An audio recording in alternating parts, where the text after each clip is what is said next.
¿A dónde está papi?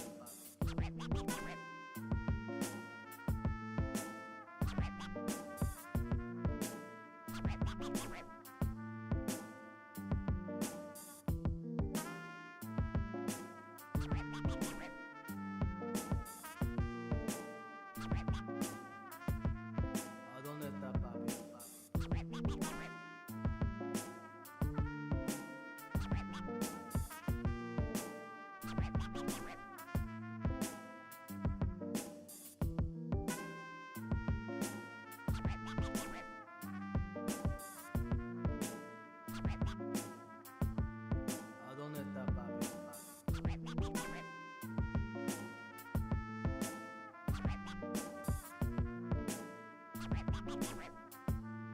¿A dónde está papi?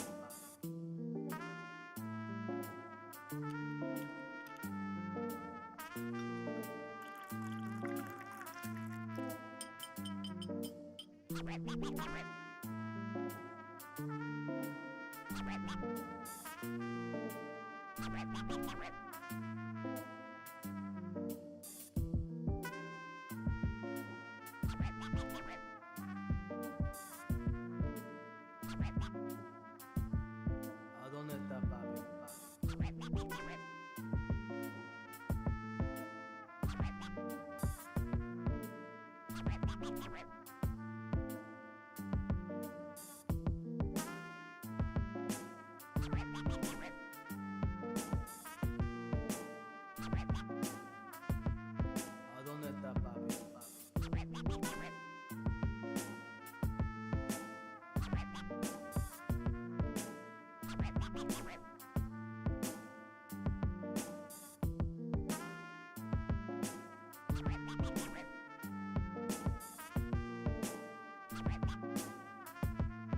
¿A dónde está papi?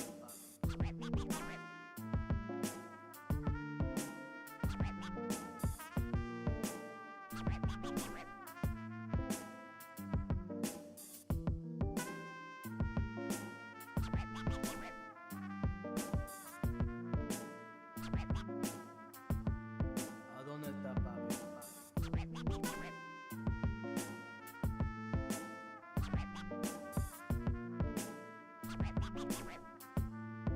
¿A dónde está papi?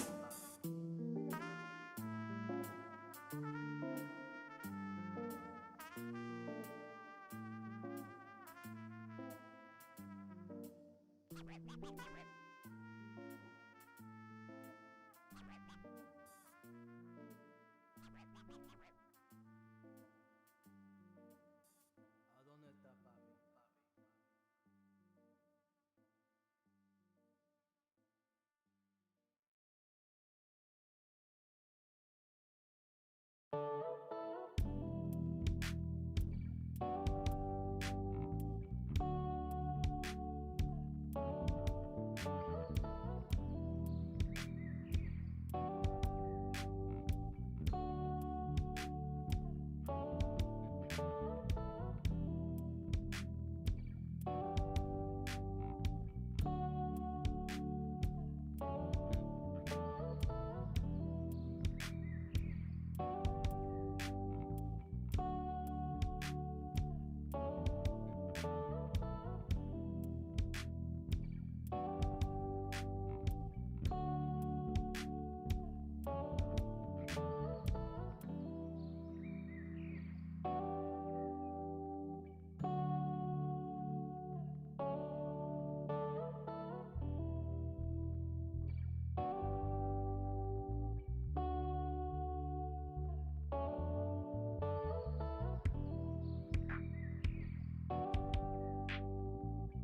Hey, welcome everybody. Michael Hassler, Derry Bennett, Q Bennett, welcome everybody.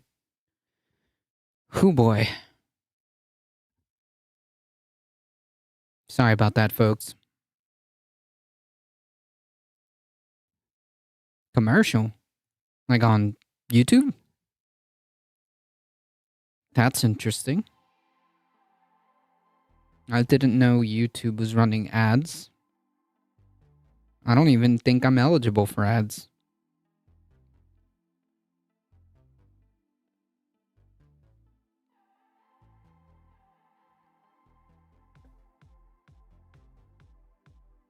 Welcome, welcome everybody.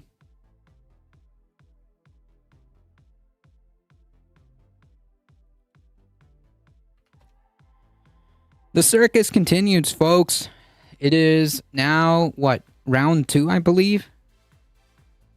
Round 2, and Republicans have not figured this out.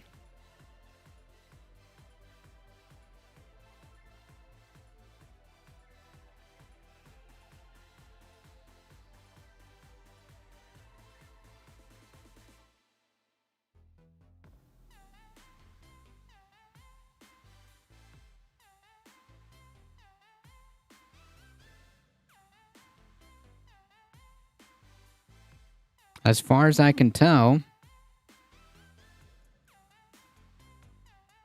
it's been, what, five hours? And I don't think they're live anymore. Excuse me. Are they even going to have any more votes today? The word is Gymnasium Jim is going to call out publicly the 20 against him. Oh my god. 20 against him. I think the vote was like 200 something to 212 to 20. But like, what exactly is he going to do? Because he doesn't, he can only spare 4 defections. That's about it.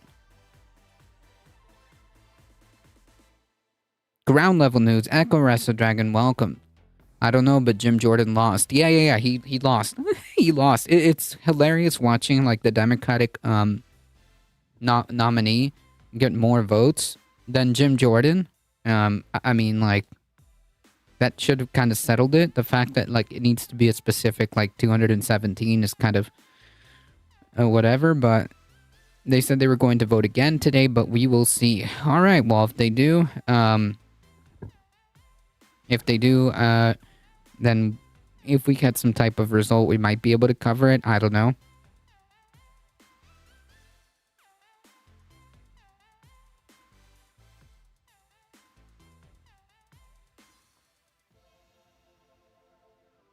If anything, wouldn't Jim Jordan calling these people out publicly, wouldn't that just like exacerbate the issue? And now they're like definitely not going to vote for him instead of maybe like talking to them, making like backroom deals or whatever. I don't know. I don't know how this is going to work out. Or maybe it won't.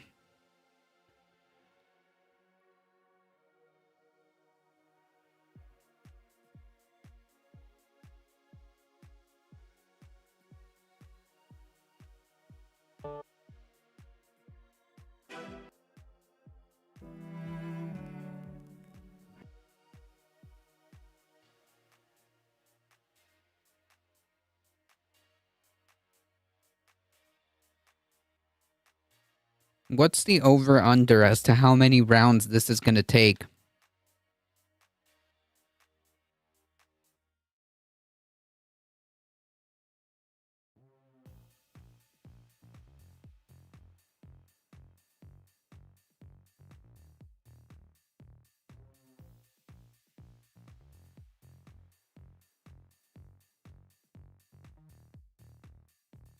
I guess at least the same or more than McCarthy? For if GOP and MAGA could actually do work, not following Trump's back under Jones' talking points about killing the Dems. Well, I mean, these people are not there to govern, apparently.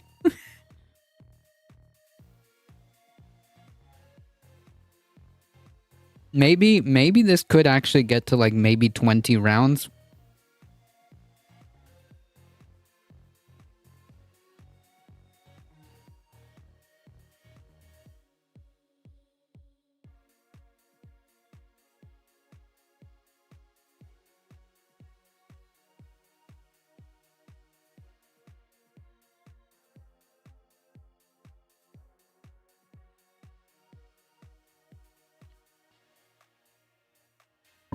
And here's the follow-up question.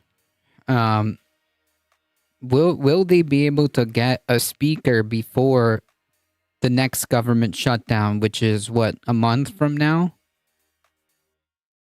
Globus the Elder, welcome. Biden Harris 2024. How's it going?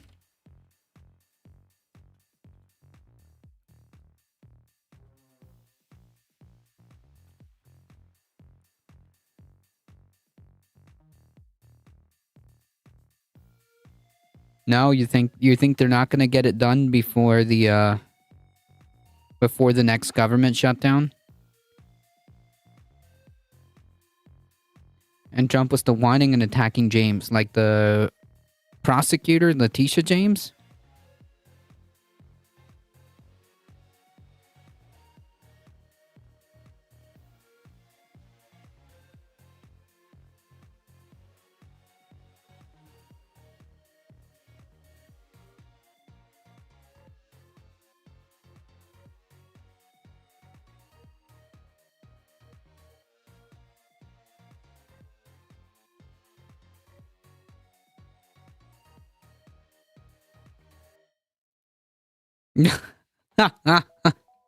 Operation Enduring Clusterfucks is still a go. Apparently, the world is a shit show. I mean, like, there's no other better way of putting it. There's no, there's no other way of, there's no better way that I have seen so far to perfectly encapsulate, what's what's happening. Yeah, I think I'm gonna steal that, if you don't mind. I think I'm gonna steal that.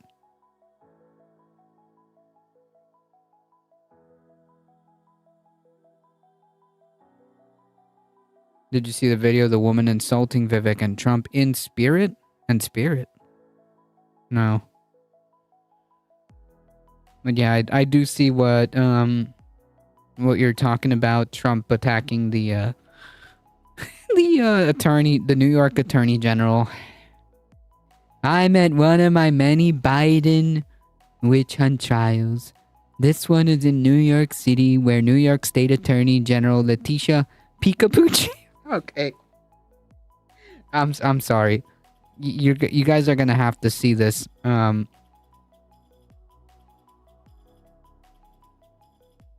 meme for today. Daily Wire is apparently doing a Snow White. No way. No way. Like a remake of Snow White? Let me guess, the unwoke version.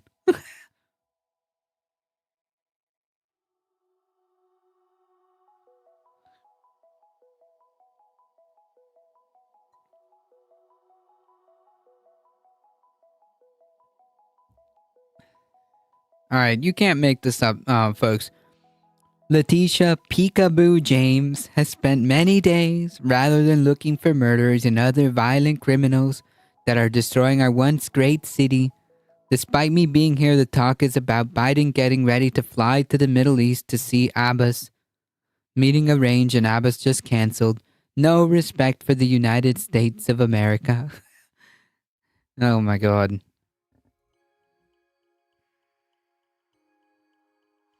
Despite me being like, how narcissistic do you have to be, bro? And also, like, do you think that the Attorney General is only operating like one case at a time? Like, does he really think that the attorney like the Attorney General's office just like works one case at a time? Like, they literally can't work on other cases except for Trump's case? Whatever. That's a new nickname. I haven't seen this one before. Letitia Peekaboo James. What does this mean? What does this mean? Here's the video. Oh.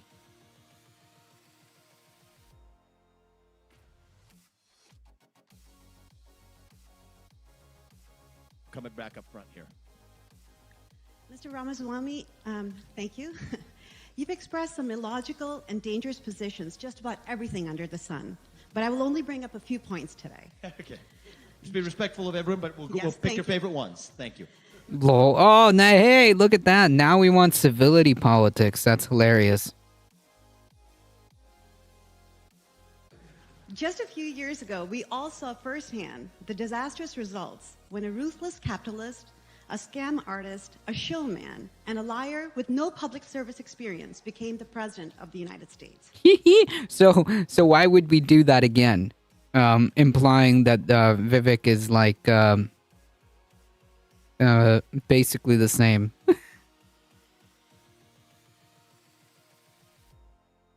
And yet we are here again. My fellow New Hampshire residents are being manipulated by showmen and Trump wannabes to win our votes. Mr. Ramaswamy, you may be a millionaire and you may know how to avoid paying taxes by incorporating companies in Bermuda, but let's talk about your lack of job qualifications.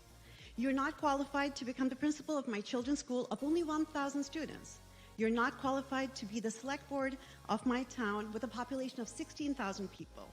And you're definitely not qualified to run for the highest office of our nation to govern 330 million Americans. Spewing nonsensical, fast-talking, empty words, interspersed with name-dropping Thomas Jefferson and George Washington, should not be misconstrued as knowledgeable.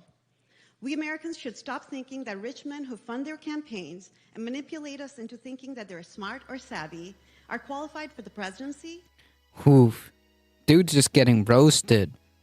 But would GOP vote for an Indian guy? I doubt it. Well.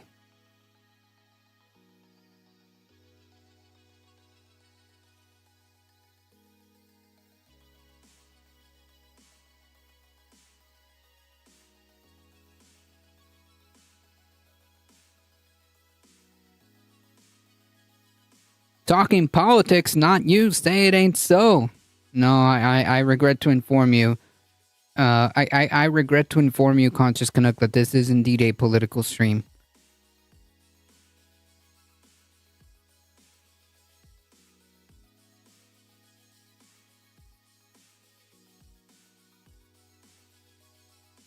I regret to inform you that that yes, I will be talking politics. To receive the codes to launch nuclear weapons and to become the commander-in-chief of our military forces. Yes, it's coming. Mr. Ramaswamy, if we American voters, thank you, it's coming. We'll let her finish. We'll give her a chance to finish. Thank you. It Mr. ends Ramaswamy, with a question mark, though. Yes. Thank you. Yeah, thank you, you will. If we American voters keep supporting self-promoting showmen who treat the U.S. presidency or vice presidency as an entry-level position, then we, the American people, are to blame for the destruction of our democratic institutions. Please, your thoughts, Dr. Thank you. Okay. I appreciate that. Before you answer, I want to answer that, yeah. I know you want to answer, and I want you to answer. But everyone, remember, everyone's in here at the same time. You can make your point, but get to the question first. Try to? Okay. And hard questions are welcome. Just end them with the question mark is all I say. So here's what I will say. What do I hear embedded in that question? There's a fundamental skepticism of somebody who... Yeah. So, like, why should anybody be swayed by another, like, rich person conning their way into, like, the highest echelons of power? Apparently, TYT did an interview with him. Really? comes from outside and take as an entry-level job. That was what was in your question, which I think is a valid criticism. An entry-level job to be the U.S. president. Let me just share with you one of my learnings in this campaign. We have an imperfect system right now, and you all face imperfect choices in that system. We were talking about this backstage. What was the number one learning for me? This is a super PAC puppet game. It's my number one learning coming in from the outside. You're told that candidates actually run campaigns that you fund by giving $35 contributions? Nonsense. The system is funded by not multimillionaires, multi-billionaires who use politicians in both parties, Democrat and Republican. Bro. Bro. Fam. You are one of those multimillionaires. Party as their puppets. The super PACs are a cancer on our system. So if you want to break that system, And I'll tell you, it's a law of nature. It's like a law of physics. So if you want to break that system, you should just elect the oligarchs directly. Problem solved, right?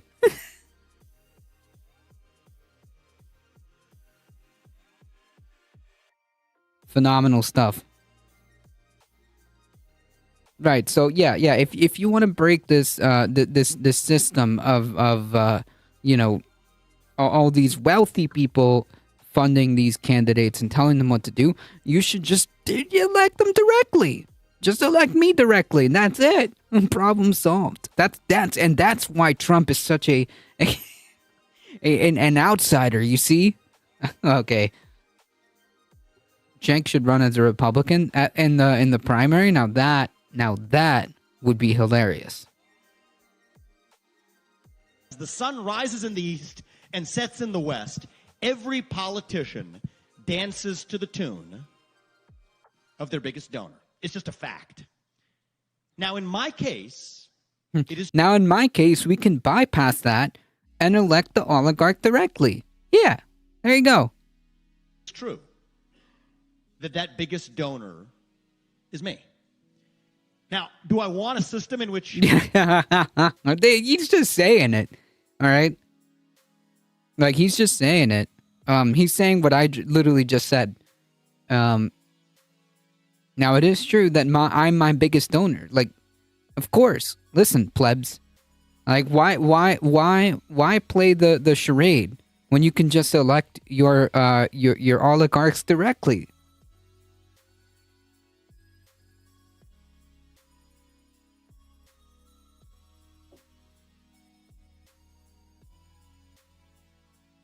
Another way of putting it, why are we going through this thin veneer of, like, democracy and choices? Like, why don't we just skip to the part where we're just in power directly? Why don't we just skip to that part? That's what he's saying. That's literally what he's saying. only people who have had the level of success that I've had in the world of business and the American dream are the ones who are able to run for president? No. But is that better than a system where it's somebody else's billionaire puppet that's on that debate stage that actually is just uttering words handed to them? Oh my God, he's actually making that argument. Yeah, he's literally unironically making that argument. By a billionaire provided super PAC? Yes, I think that's better. What? That's wild. Yeah, he literally just made the argument. He was just like, yep, you know, why bother having this like thin veneer of choices? Why bother having these thin veneer of choices when you know that, you know, at the end of the day, us wealthy people are the ones that are calling the shots. Us wealthy capitalists are the ones that are calling the shots. Why not just elect us directly? Right? I mean, who are we kidding?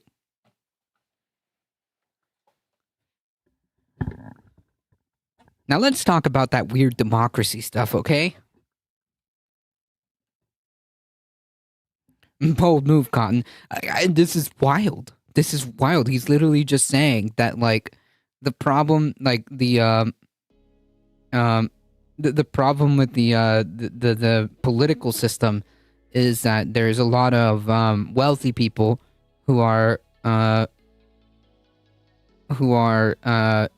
basically calling the shots. So essentially, the better option would be to just elect those wealthy people directly. Just cut the middleman out. Just elect us directly, right? Yeah, so Torch Citizens United and be done with it? No. He's not going to do that. He's not going to do that. Points for honesty, I guess. We'll give him one.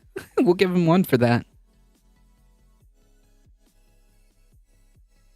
And I think if we're going to address the corruption in Washington, D.C., the corruption of people, and there are other candidates in this race that fit this description. But you just said, like, square that circle for me real quick. So the problem is corruption because a lot of wealthy people are lobbying politicians, right? Legal bribes. They're legally bribing politicians, right? With super PACs and all this other stuff. So why are we electing the bribers? The root cause of the problem that you just pointed out. This makes no sense. Making millions of dollars off of connections in government service, afterwards, lobbying in a career using government connections. This is corruption that exists in both parties. Then yes, I do think it will take an outsider to that system. But you're not an outsider by definition. This is the same like nonsense that Trump tried to pull that apparently people bought, that he's some kind of political outsider. No. He's not a political outsider. He's not a populist by any means, by any stretch of the imagination. He might talk like one, but he's not. And this idea that he's like a political outsider while being a pretty big donor to both parties, I'm speaking about Donald Trump, is wild. And he's trying to do the same thing here. Ramaswamy is trying to do the same shtick. Yellow King, how's it going? Heat, how's it going? Welcome. Howdy. Or maybe limit political campaign lengths to something less than infinity, maybe. That's another point, but another problem. That's a separate conversation. That's a separate problem that needs to be addressed. Coming in to break that system. One of the things that I think we need to stop apologizing for in this country is the power of capitalism. I have succeeded not in government, and I will not feign. Yeah. Yeah, let's talk about the power of capitalism that has allowed me to be a candidate for arguably the highest position of power in this country, one of the highest positions of power. And the only reason I'm even able to do that is because I'm wealthy. You know, that's not a really good selling point now that you start to apply some thoughts to it, right? So in other words, capitalism is a phenomenal system that only benefits not you, of course. It only benefits wealthy people to the point where just on their wealth alone, they're somehow able to find themselves at the upper echelons of power.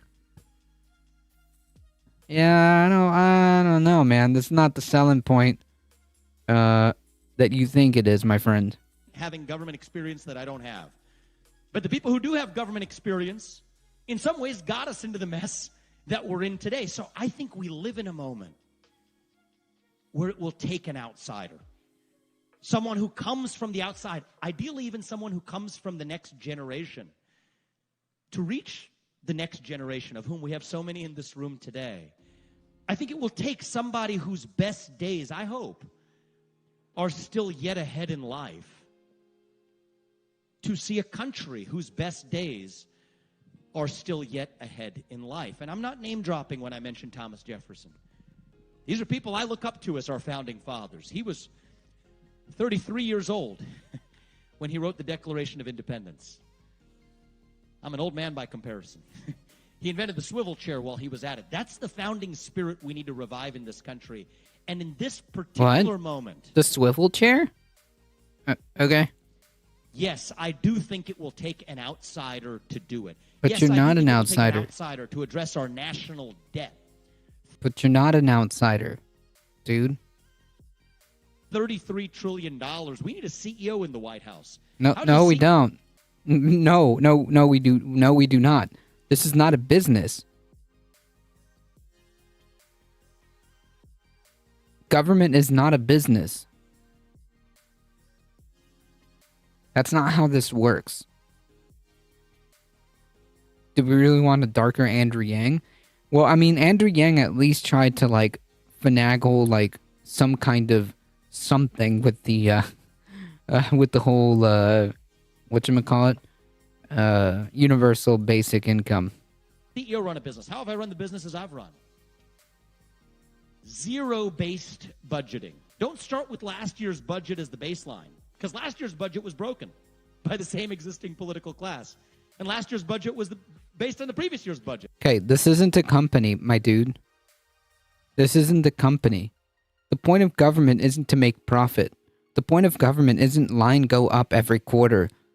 Okay, you're not selling a product, right? The point of government is to provide services.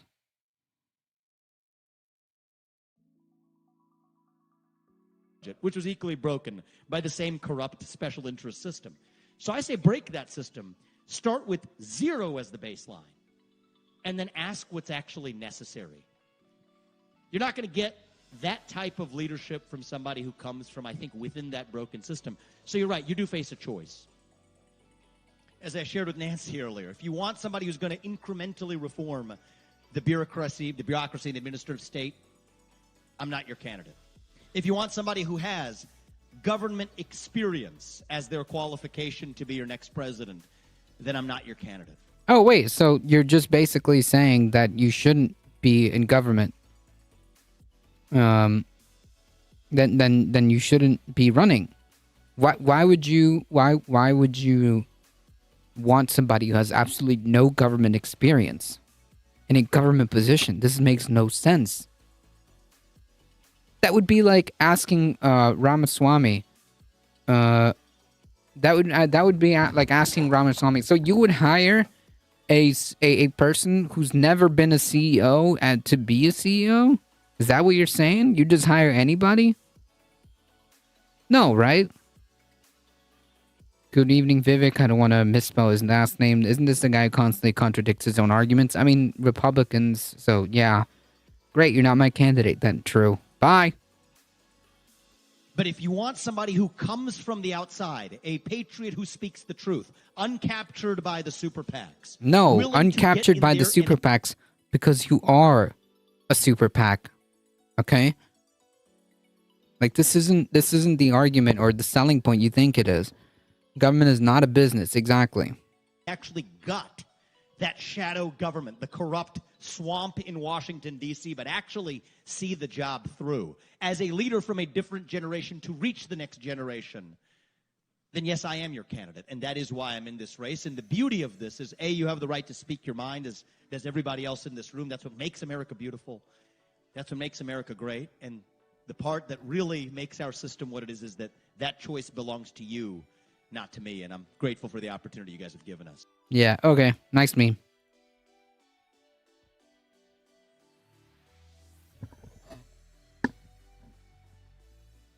Government is what rescued businesses from its own massively wild excesses. Yep, that's true. I wonder how much government freebies this guy has gotten. Thank you. Next. Next. All right. More memes. Let's do it. How dare Hannity ask these questions? Do you even know what my job is? You don't even know what your own job is. Fox News host Sean Hannity is not happy after some emails from his staff to Republican lawmakers were leaked, revealing that he is operating more as a lobbyist than he is as any kind of journalist, if that wasn't already obvious. So in this video, I'm going to break down exactly what's going on here with the speaker vote. I'm going to show you these clips from Hannity's show. And I'm also, near the end, going to get to a clip from AOC showcasing some solid political strategy that the Democrats are pushing right now in relation to this vote for speaker. Did you see my link for Snow White? Can you repost that? I might have missed it. I might have missed it. Ali with the 12 biddies, thank you so much. Hannity's job is to wear bronzer and vomit corporate talking points. True. So, to get you all up to speed, the GOP right now is planning, I think today, to hold a floor vote for speaker, though it's unclear whether or not they have the votes. Jim Jordan is the front runner, but holdouts, as Axios writes here, still persist. Yeah, and his teeth are fake. Sean Hannity's? Yeah, I wouldn't be surprised.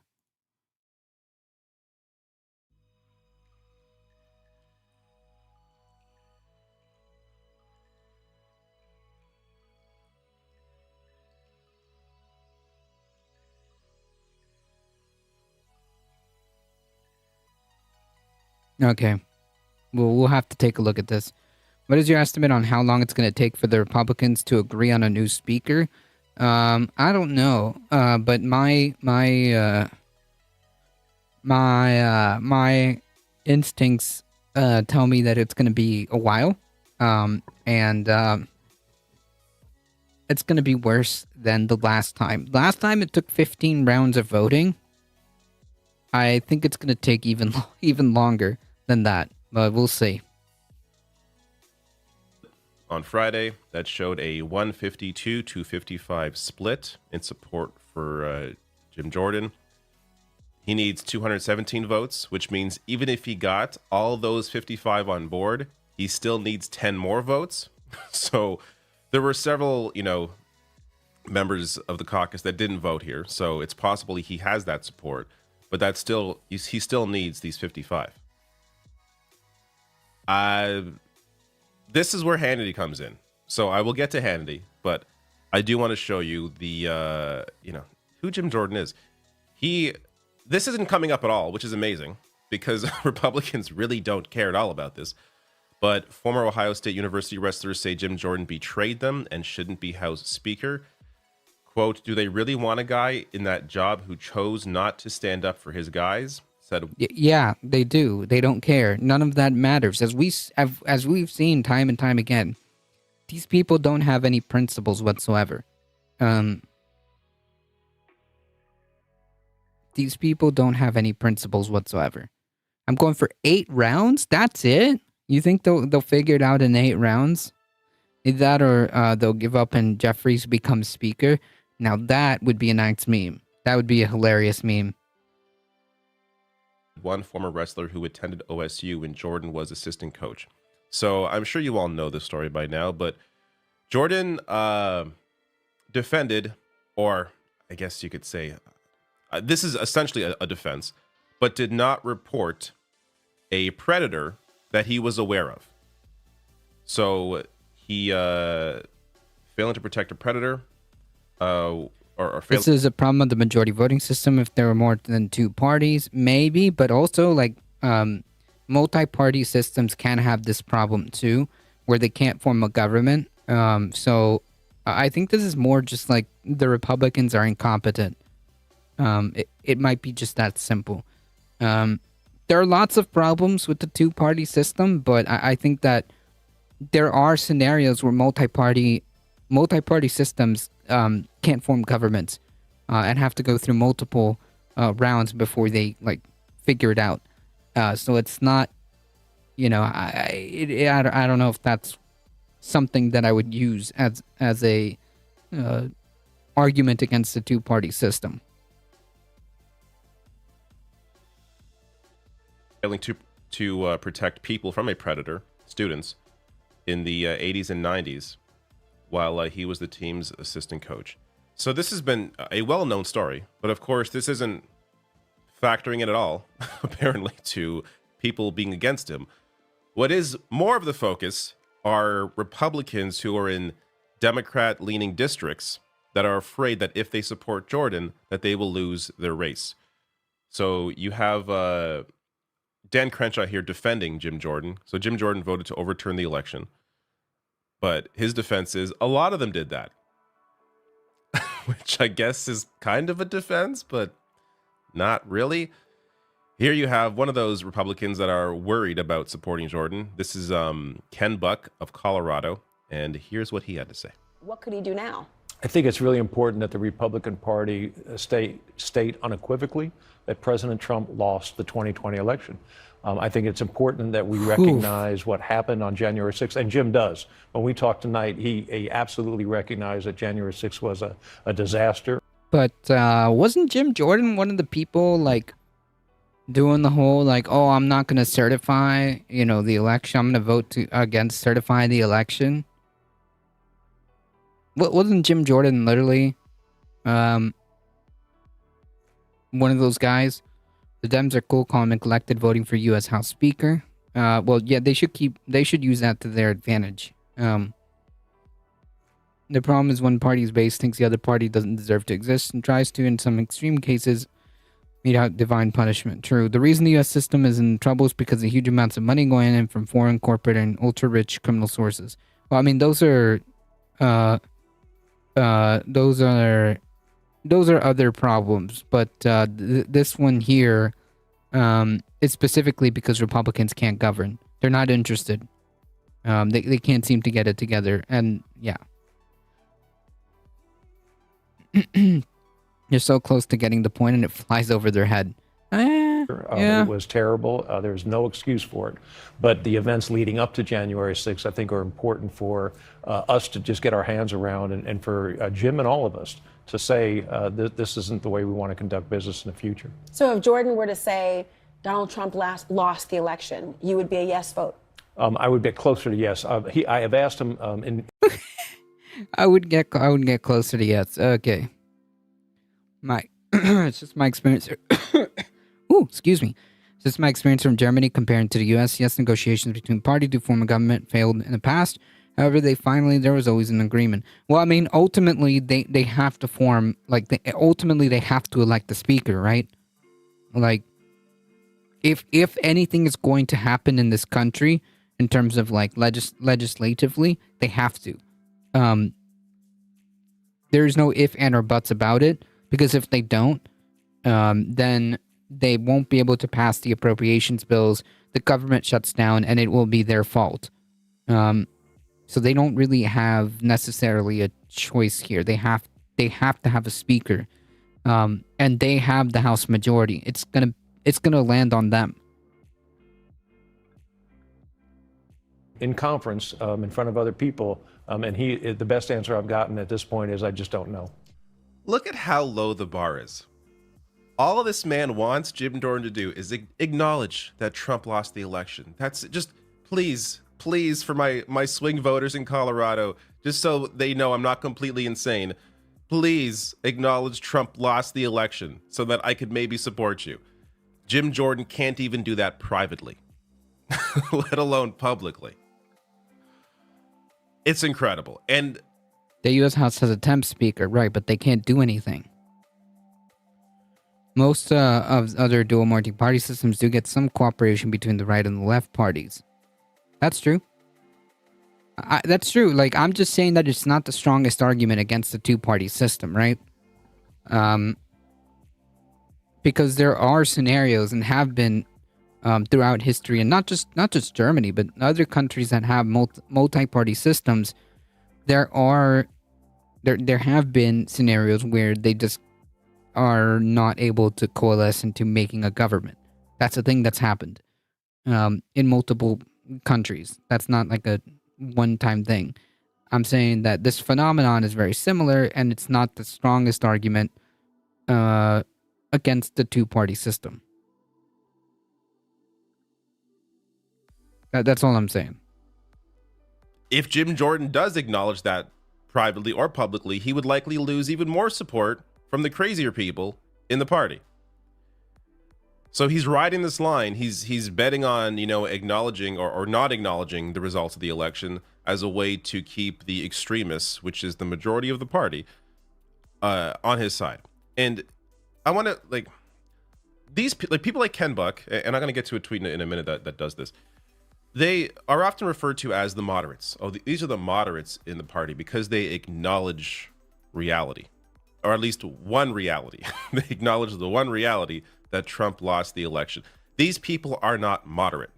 There is just varying degrees of MAGA. How afraid are they of MAGA? Are they in a district where they have to be very afraid of MAGA, or in a district where it doesn't, matter as much because they got some swing voters? That's all this is. They're all crazy. There is no moderate in the party. I've been saying that for a while. I completely agree. How it normally works is they go to conference, elect a speaker in conference, and then they all vote for them on the floor. This is not normal. That's a good point. More parties wouldn't solve this. The actual constituency of the government isn't us. It's the Fortune 500. Laws created to protect wealth, while the wealthy invest in government to create said laws at our expense. Creating more parties would just be in line with the system as is. They wouldn't give voters like us any real power through a vote because that would be against the wealthy elite's interest. Maybe, but it certainly would be more. It certainly would be more democratic than the system that we have now. I don't believe that all problems just go away because there are more parties. The multi-party systems have their own issues. I just think it's more democratic. And that's a separate problem in and of itself.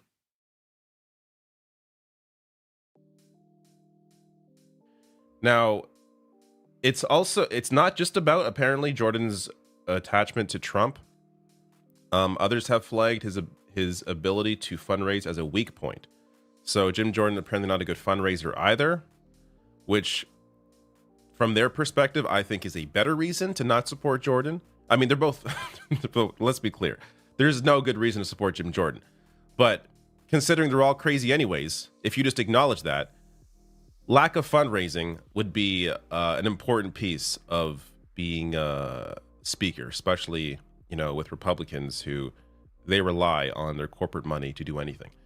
Now, let me get to this email. This is what has set Hannity off, the fact that this went public.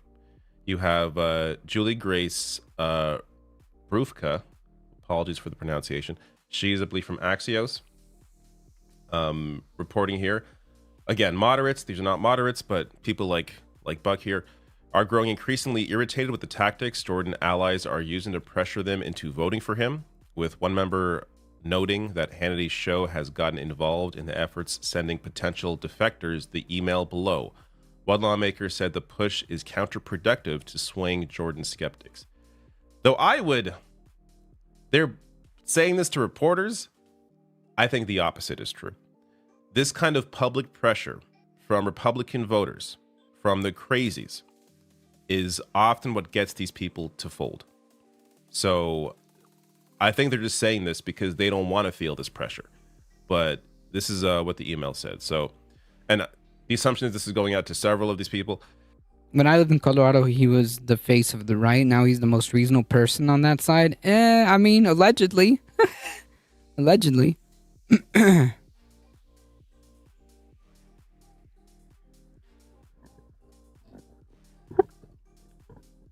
Allegedly.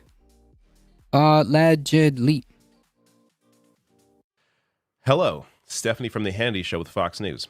Sources tell Hannity that Representative X is not supporting Jim Jordan for Speaker. Can you please let me know if this is accurate? Now, if we just stop here, this would be a very normal email from any sort of, TV show journalist, just wanting to know the situation.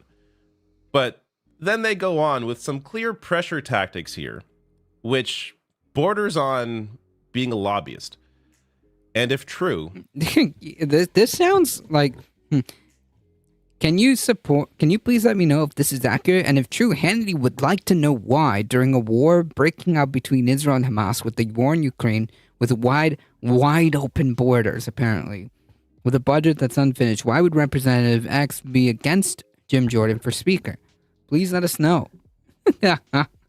Man, this seems like an intimidation tactic. They're not doing another speaker vote till tomorrow? Oh boy. Man, this circus. This is quite the circus. Hannity would like to know why, during a war breaking out between Israel and Hamas, with the war in Ukraine, with the wide open borders, with a budget that's unfinished, why would Representative X be against Jim Jordan for Speaker? Please let us know when Representative X plans on opening the People's House so work can be done. Lastly, are there any conditions Representative X will choose to work with Democrats on the process of electing a new speaker? The deadline for the comment is 11 a.m. On the 16th. So this is clearly here.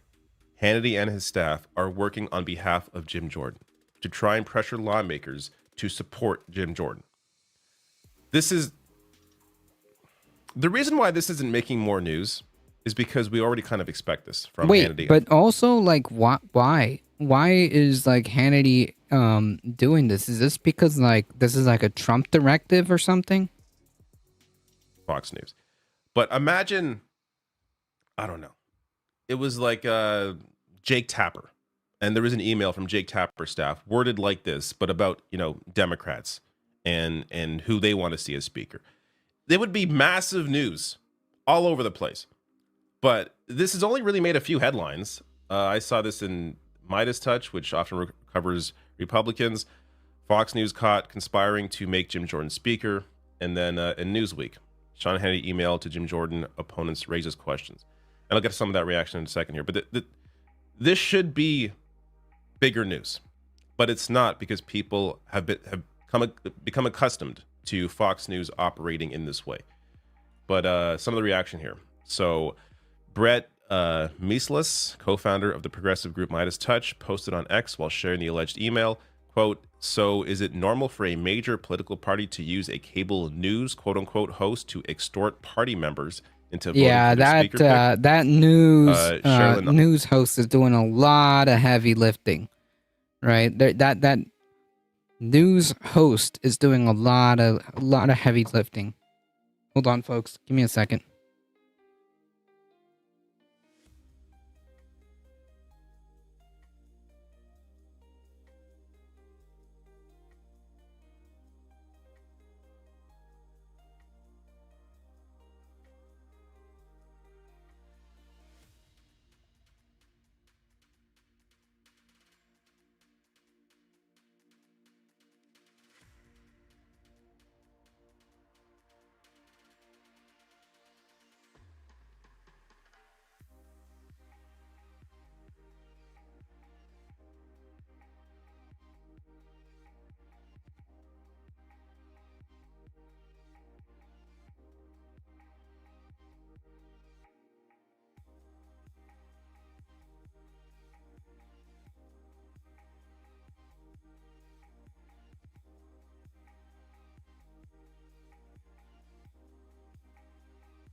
Sorry about that, folks.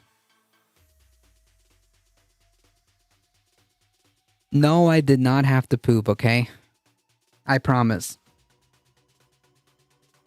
I promise I did not have to poop, okay?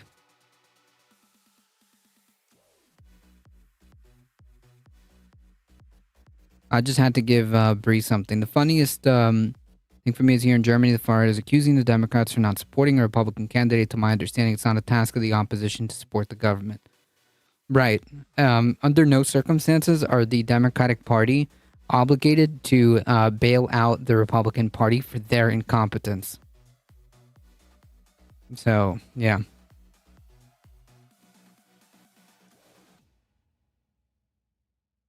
Anyways, let's continue, folks. Sorry about that. Eiffel, a lawyer and the former director counsel of the NAACP Legal Defense and Educational Fund, wrote, quote, a cable news station. Why are they given press credentials for the White House? They are not a news organization. They are a political/PR entity. Democratic strategist Tim Hogan added, quote, is this a campaign finance violation regarding every member they called? Could it even be a crime for Hannity if he failed to register as a lobbyist? Former Illinois GOP Congressman Adam Kinzinger said the alleged email... that's a good point, because I was thinking to myself, like, something about this just doesn't something about this just doesn't seem like right, you know?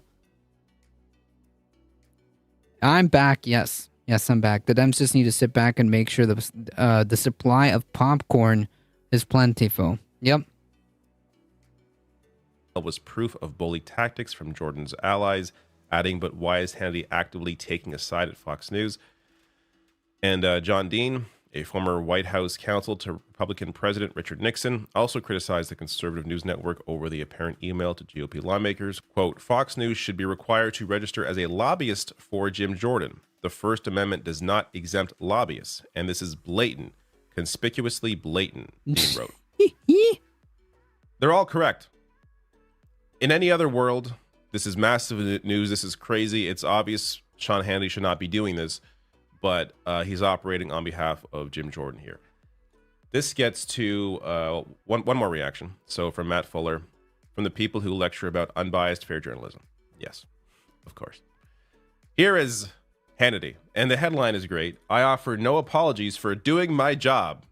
Will Jim Jordan clear the 217 vote threshold after tomorrow's first transparent vote? Because when they're in conference, they get to vote anonymously, because this is an important vote. And why is it a shock to certain lawmakers and members of the media mob, all of you out there, that yours truly, a member of the press, is daring to ask elected representatives, the so-called public servants in this country, if and when they plan to wrap up this speaker battle and reopen the People's House amid growing chaos, both at home and abroad? I have a lot more to say on this later, but I do have to chuckle. A member of the press. Oh, man. The irony. Because if the Dems can produce enough popcorn farts at once, it could spur the GOP into meaningful action. I don't know if I want them to do any kind of meaningful actions, to be quite honest. That a few of my questions, simple questions, that I asked to some Republicans over the weekend about the importance of getting a speaker as soon as possible showed we have a few sensitive little snowflakes in Congress. No, I offer no apologies for doing my job and seeking answers from those elected public servants. Again, key word, servants of we, the people.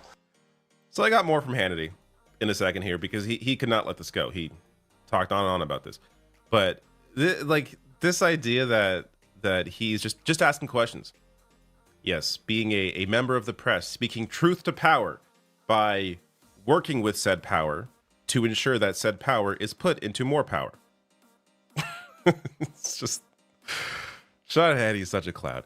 So I got more here. Here is more from Hannity freaking out about this. Meanwhile, the mob, the media, they are coming after one of their favorite targets again. Yours truly.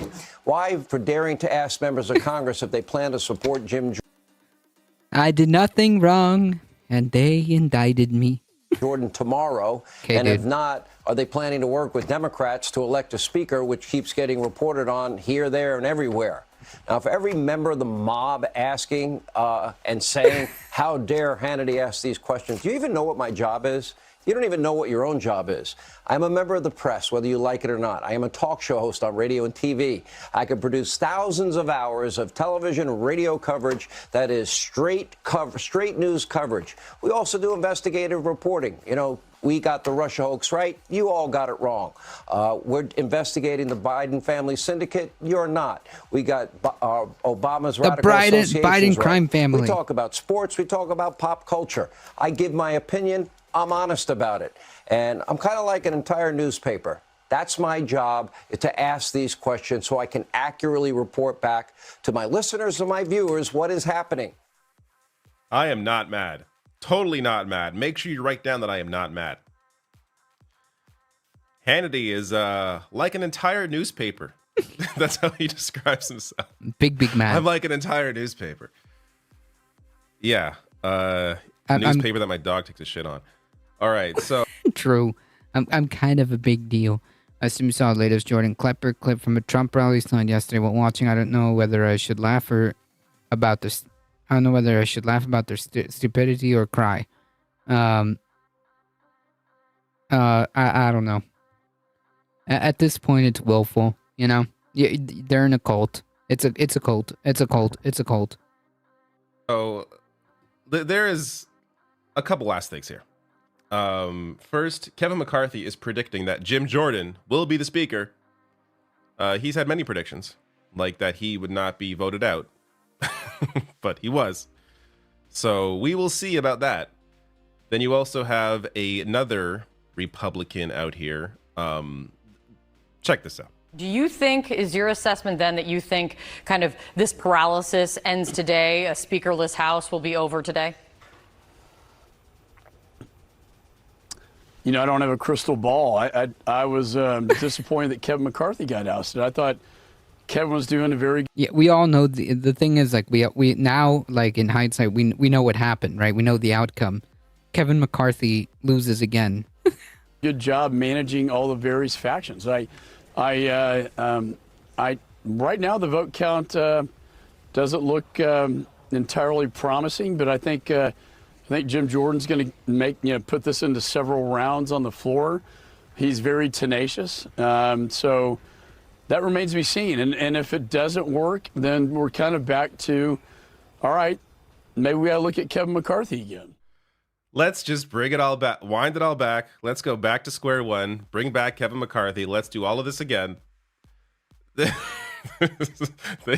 They really have no ability to manage. And this says, understand why this is even a story, why any of this is happening. It's because Democrats correctly did not back Kevin McCarthy. Just as Republicans, of course, would never vote for a Democratic House Speaker. They would never vote for like a Nancy Pelosi. Yet there was pressure on Democrats afterwards. Oh, they should have backed McCarthy. Why?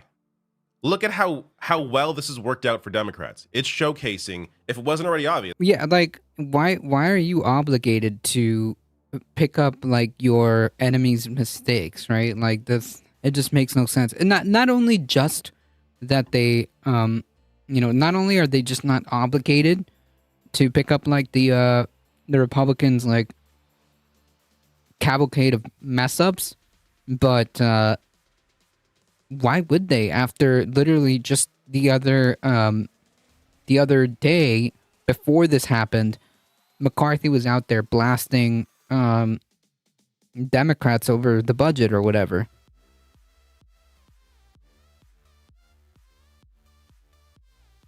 Well, Hannity don't have sex with Trump's for phone sex with Trump for 3 years, Mr. News. This goes all the way back to 2016. Wait, what? What goes back to 2016? Is how completely chaotic the Republican Party is, and just their complete inability to even manage their own caucus. And this gets to the messaging that Democrats are putting forward. Check out what AOC said here on CNN when it comes to continuing to pressure Republicans who are not yet willing to support Jim Jordan. You joined in all Democrats in voting to get rid of Kevin McCarthy. Any regrets if Jim Jordan is the man who replaces him? No. It has never been truly within the integrity and history of this institution for one party to elect another party's member as speaker. We'll see if Jim Jordan has the votes. We'll see if individuals like Mike Lawler or Mark Molinaro, who represent New Yorkers in Hudson Valley, the Catskills, Westchester County, will actually vote. Actually, that's a pretty good response. Not gonna lie, that's actually a pretty good response. In fact, that's probably the best response that you could give, right? Like, what does that got to do with us? Like, they're the ones that are nominating Jim Jordan. They're the ones that are nominating these extremists. Why are you even like putting this on us? I can't really see any future for the U.S. in its current state. You're in almost desperate need for a new constitution. However, I see no way how to get one. Yeah, I don't foresee that happening. But yeah, there's a lot of problems. But I don't see that as being plausible. Do we want a MAGA GOP rewriting the Bill of Rights or the U.S. Constitution with Trump, Jordan, Gates? No. To install a man who voted to overturn the United States' election and who supports a national abortion ban to be Speaker of the House and second in line to the presidency.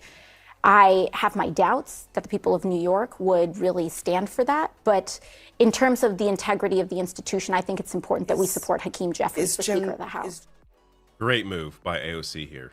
Naming specific Republican lawmakers in New York State, ones that are right now feeling pressure from people like Hannity to back Jim Jordan, putting pressure from her side, from the swing voters in their districts, to not support Jordan, reminding them that he voted to overturn the election and that he supports. Also, like, yeah, she's 100% correct, but like, also again, it's not like the Democratic Party is not. Jim Jordan is not a part of the Democratic Party. So, like, why that reporter or host or whatever even asked her, like, do you regret that now, like, Jim Jordan has a possibility of being speaker? Then, like, why would you ask such a question, is what I'm trying to get at. The Democrats are not the ones in power, right? Well, they don't have the majority right now. The Republicans are the ones that are calling this. They're the ones that nominated Jim Jordan. Did Israel Hamas bomb the hospital? It's not McDonald's job to make Whoppers. Exactly.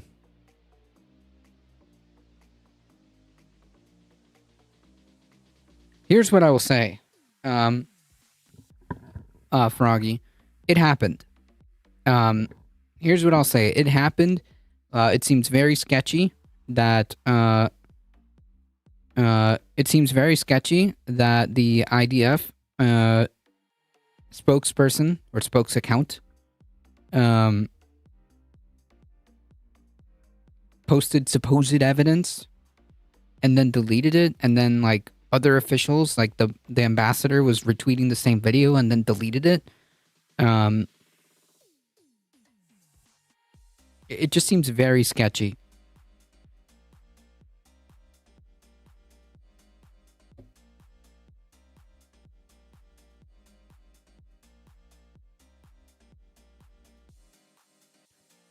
As I said before, the current U.S. Constitution was a really good back in the 19th century. Was it? However, you failed to develop further during the last 2 or 3 centuries. Are we the baddies? This other room had this deleted tweet. Deleted, I screen capped. I don't know what that means. But yeah, the IDF spokesperson account deleted the supposed evidence that would exonerate them? Question mark? But yeah. If all the Dems voted for McCarthy, he would have won. What, speakership? Yeah. But it's not their job to do that.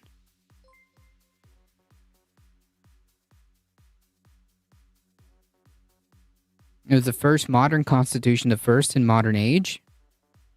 Question mark? No. A constitution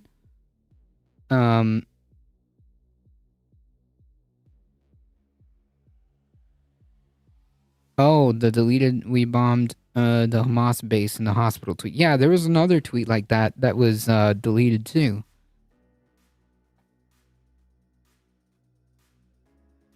Which begs the question, why?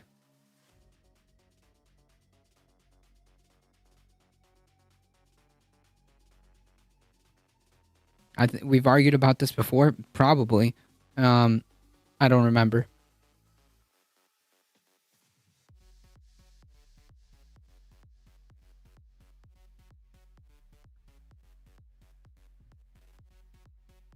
No, I think we argued about like modern democracy.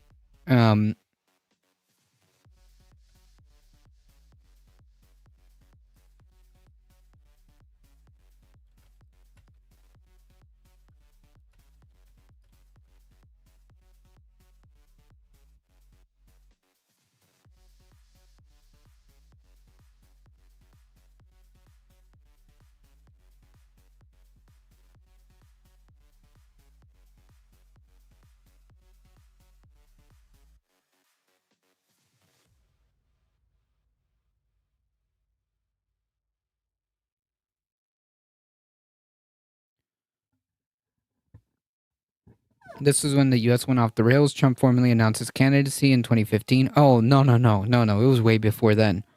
It was way before then. I can guarantee that.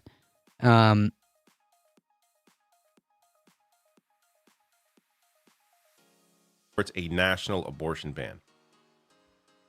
This has worked out perfectly for Democrats, and it really puts these Republicans in a tough place. It puts them in a tough place both in a primary, because if they don't support Jordan, they may face a primary from the right in their districts.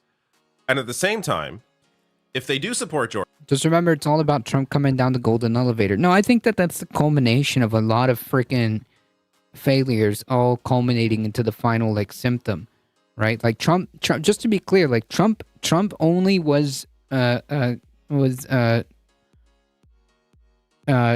put into existence because of the failures that have been coming down the road for a long time. It's not like he just happened. No, a lot of things culminated decades ago before Trump that ended up allowing a situation where he even had a chance.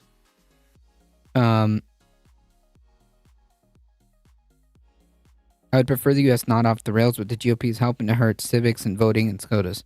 Well, I mean, did Obama make Trump? Yes. Part of it is his failures. Part of it is his failures. The disillusionment that came from the Obama administration was part of it. I mean, there's a lot of aspects to this question, but yeah.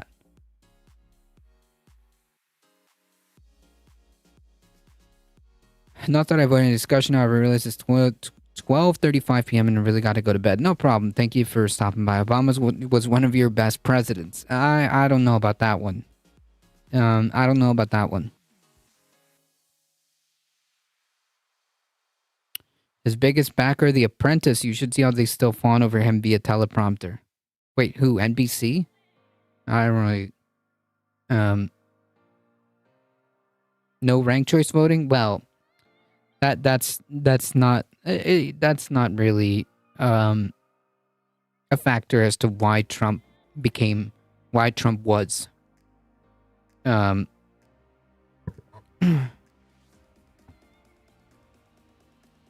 But Congress left Obama's administration hanging out to dry?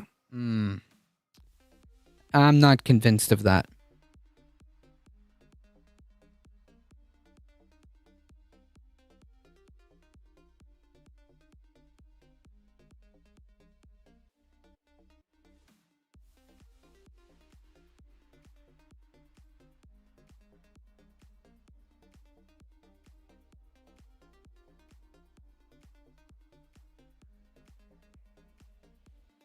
Did you hear about how Trump said that eating young or something like that? Yeah, I think it was some really bizarre gaffe. Can you send me that video? I remember like seeing it, but it was what, like last week? It was a while ago, wasn't it? And for all intents and purposes, in the internet, if it happened last week, it was an eternity ago. It's a factor in the U.S. not having a voice. It's a factor in us not having a voice in our democratic republic. Yesterday? Really? Oh my goodness. Have you heard of Supergauge? The new Whoa. high-quality, That's actually pretty cool. I would actually use this. Hey, finally an ad. Finally an ad that would actually, that's actually something that I would use. All right, anyways. But remember, Republicans eat their young. They really do. They eat their young. Terrible statement, but it's true. Yeah. Wow. Okay. Wow. That's so weird. Republicans eat their young?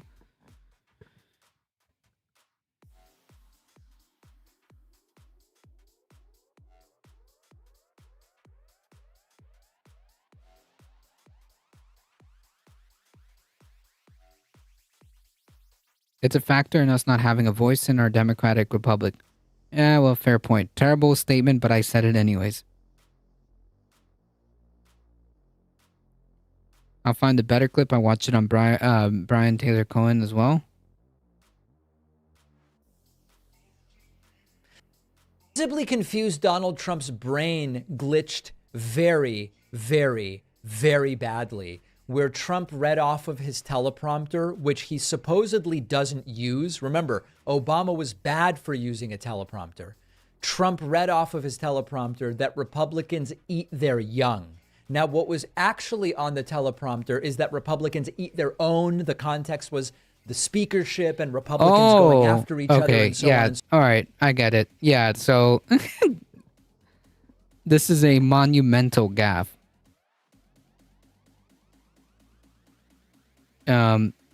Okay, so context is that he was supposed to say something to the effect of like, Republicans are eating their own, which is true.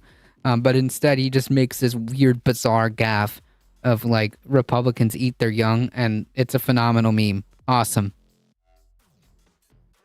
Reagan has the 11th commandment: do not criticize other Republicans. U.S. going off the rails in October 7, 1906. Fox News makes its first broadcast. You know what? I'll take that. I'll take that. But yeah, the point being is. Trump is the coming together of a lot of different problems manifesting themselves. Okay, Trump didn't just happen. That's my point. Jordan, they will be less likely to win their districts when it comes up when they come up for the next election. So this is working out very well. What's on my shirt? Nothing. It's just a surfing t-shirt. It's a Hurley t-shirt. International something. Hurley Manufacturing since 1996. Yeah, it's a surfing t-shirt. That's all. For Democrats, it's, you know, this mail-in today, they may feel enough pressure from Hannity to cave, or, you know, Hannity and others he's riled up on the right to cave and back Jim Jordan. But that's not clear. And it's, who knows how long this can go on. But regardless, this is working out quite well for the Democratic Party.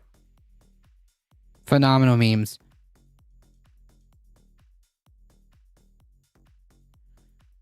All right, shifting gears. So one more meme story before we get to actual, like, more darker stories. Snow White movie starring conservative YouTuber is coming to the Daily Wire. Sign up, folks.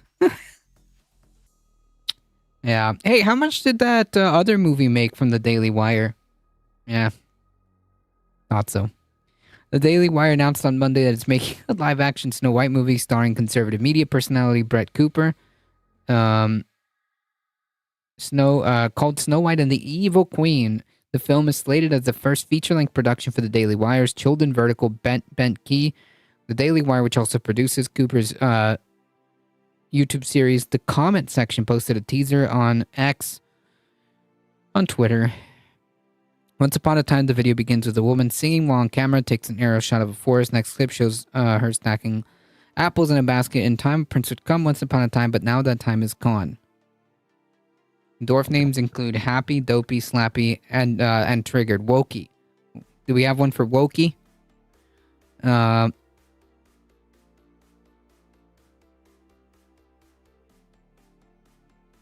Biden trip to Jordan just canceled. I thought the president of Palestine didn't want to meet him. Or am I thinking something else? Keep it cool. There's big trouble going on in Istanbul and Beirut. That whole area is at risk of escalating at any given point.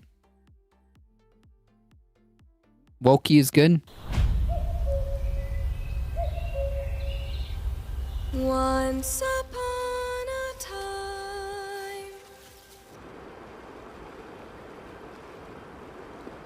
in time a prince would come. Once upon a time, but now that time is gone.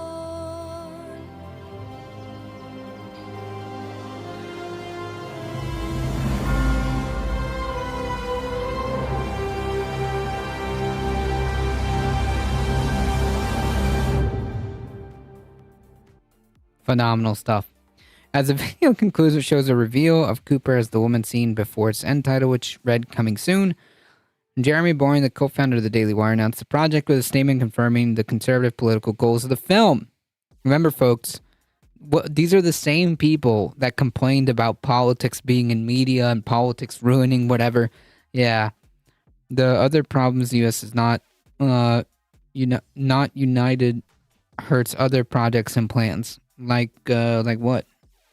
Other than the fact that we're barreling towards another government shutdown. Instead of telling stories about timeless truth with the ancient fairy tales we're all about, Disney's new Snow White is an apology for their past and will expose children to popular but destructive lies of current moment. Sounds woke. Yeah, it sounds woke already. That's true.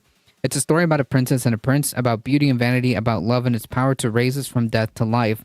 It's our own adaptation of an ancient fairy tale. Snow White is such a beautiful character, and I'm honored to be playing her. Like all the best fairy tales, it's a story with timeless value, like love, friendship, and kindness. I can't wait to share them, said Cooper. Boring, apt name. Also criticized Disney and claimed that Benke debuted with 150 episodes of shows, including 4 originals. Yeah.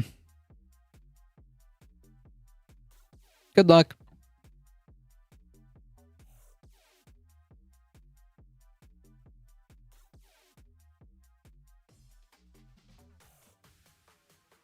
Lefties don't know what love, friendship, and kindness are. True. Very true.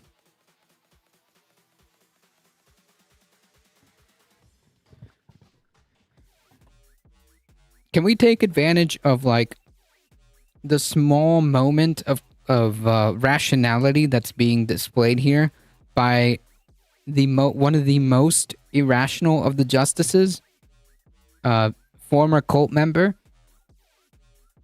Justice Amy Coney Barrett says it would be a good idea for Supreme Court to adopt ethics rules.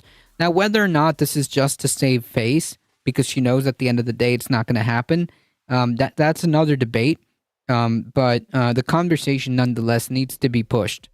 Justice Amy Coney Barrett indicated yesterday, that she is in favor of the Supreme Court adopting a code of conduct, saying that she believes doing so would be a good idea and show the public what is taking place at the nation's highest court. With her support, Barrett joins several of her colleagues who have publicly backed a set of formal ethics rules for the Supreme Court amid pressure from Congress for the court to lay out a binding set of policies. I think it would be a good idea for us to do it, particularly so that we can communicate to the public what it is that we're doing in a clear way than perhaps we have been able to do so far. She said during an event at the University of Minnesota Law School and when asked whether she favors an ethics code. She knows she isn't going to break them because she is in a religious cult. Yeah, maybe. Or maybe this is just a opportunity to offer an opportunity to save face, knowing that none of the other, the consensus of the justices aren't going to go for it. In fact, the Chief Justice himself says, we're good here. So, regardless of whether or not she believes that they actually need a code of ethics or whether she doesn't believe that they need a code of ethics, whatever her reasoning is, it doesn't matter. The point being is the conversation still needs to be pushed. Barrett continued, there's unanimity among the 9 justices that we all should and hold ourselves to the highest ethical standards possible. That's bullshit. Clearly you do not. Whatever you think is ethical, clearly is very, very massageable. Considering the fact that there's been all of these scandals that have been communicated that they have traded decisions for gifts, you can't communicate that exactly. The Barrett continues line is 100% lie because we already heard other justices' opinions on this. Exactly. Exactly. And they think that they should hold they should hold themselves to the highest standards possible. But they're not in favor of an actual ethics code. She's just repeating what Chief Justice Roberts has said before. Like, don't worry, we'll police ourselves. So no, that's what she's trying to say. However, my counter argument is that I think that what you think is of the highest ethical standards are a bit massageable, considering all the scandals that the Supreme Court has found itself over the last year and something more. The Supreme Court has faced scrutiny from the Senate over its lack of a code of conduct following a series of reports about the lavish trips Justice Clarence Thomas and Samuel Alito accepted, and questions about participation by Justices Sonia Sotomayor and Neil Gorsuch in cases involving their book publishers. The news outlet ProPublica published a series of reports this summer about the relationship between Clarence Thomas and GOP mega donor Harlan Crow, which found the justice accepted trips aboard Crow's private jet and yacht and vacation with the Texas real estate developer, but did not disclose this travel. ProPublica also found Alito flew aboard a private jet provided by hedge fund billionaire Paul Singer to Alaska for a luxury fishing trip. Wow. Dang. That's, must be nice. Very nice. Both justices said they were not required to disclose the trips. However, in his financial disclosure report for 2022, Thomas included details about a real estate transaction with Crow for 3 Georgia properties he purchased from Thomas and his family in 2014. Thomas' report also listed travel abroad, Crow's private plane, and a stay at his property in the Adirondacks last year. The new disclosure, made public in late August, came after the judicial conference adopted new guidelines for what is considered personal hospitality. Besides Barrett, Roberts and Kavanaugh support the stolen 2000 election. Besides Thomas and Kavanaugh, clearly, we haven't, setting aside like the nonsense that we've heard from last year and this year, that's also the case. You're right, S.V. Harkin. In response to the revelations, the Senate Judiciary Committee advanced legislation that would require the Supreme Court to adopt a code of conduct for the justices and implement procedure to handle complaints of judicial misconduct. Committee Chairman Dick Durbin also requested Chief Justice John Roberts answer questions before the panel about ethic principles, though he declined the invitation. Yeah. Roberts instead provided the Senate with a 3-page statement of ethic principles and practices signed by the 9 justices, and which they said they all follow. So, like, trust us. Yeah. Amid the growing calls for Supreme Court to put in place a conduct code, Roberts in May said there's more the High Court can do to adhere to the highest standards of ethical conduct, and said the justices are continuing to look at things we can do to give practical effect to that commitment. Hey, here's something that you can do.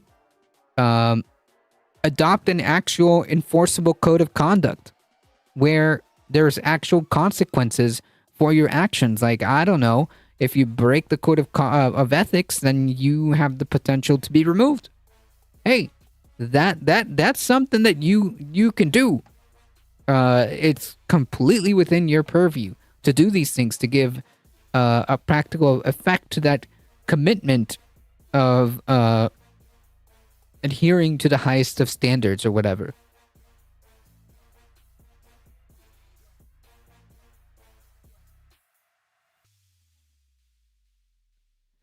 Libs are in too much shock that their beloved RBG didn't do anything about any of this. Yep.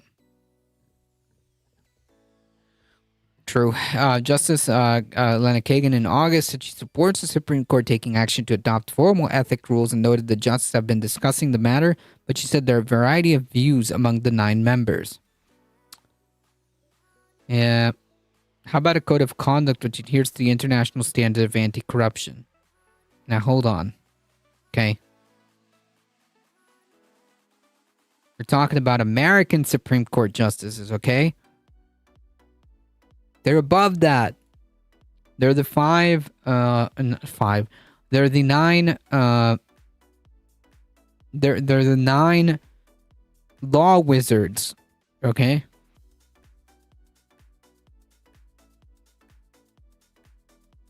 They're the 9 supreme law wizards. If that stuff goes on, remember they're trying to impeach Biden over Hunter. They're the Lords of Order. Yeah, high priests of law. The high priests of law. If that stuff goes on, remember they're trying to impeach Biden over Hunter. Yes, that would be the Republican House, which they have yet to provide evidence. You know, you would think that like all this stuff was important to them, and they would have like an elected speaker to move forward on this. But I guess none of that. Yeah. Anyways.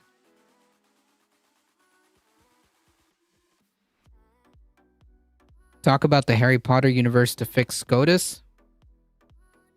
No, there's no fix in the Supreme Court. There's no fix in the Supreme Court, save like actually putting some ethics reform that would be enforceable and would have actual consequences. Save that. No. I hope that we'll make some progress in this area and kind of the kind that the Chief Justice talked about, and maybe put the question of what Congress can do or what Congress cannot do. Maybe take that out of play, Kagan said, referring to Roberts' comments months earlier, and push back over whether lawmakers have the authority to require the court to adopt ethics policies.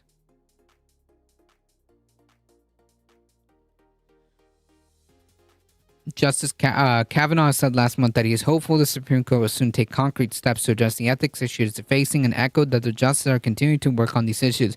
Like, I'm sorry, but what is the conversation here?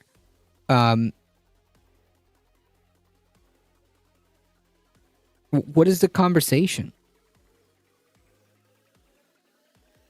It just sounds like you don't want to have an actual ethics code, because then you'd have to follow it. That might be a problem, right?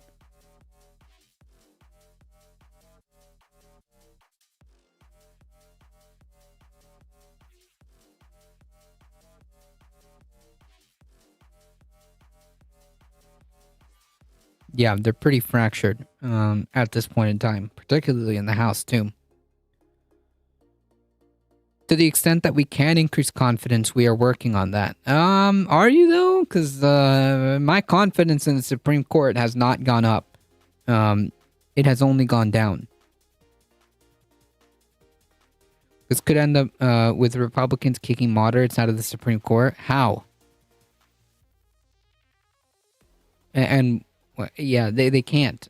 They could try to make an impeachment, but that's not going to fly.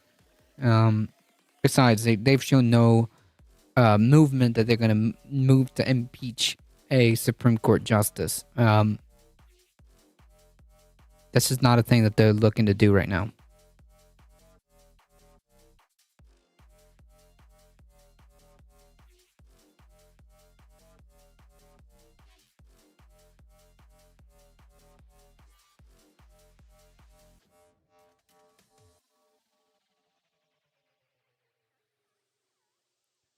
Kavanaugh came up with the strategy to attack Clinton with his affairs so that he would lie to move to impeach. Yes. Yes.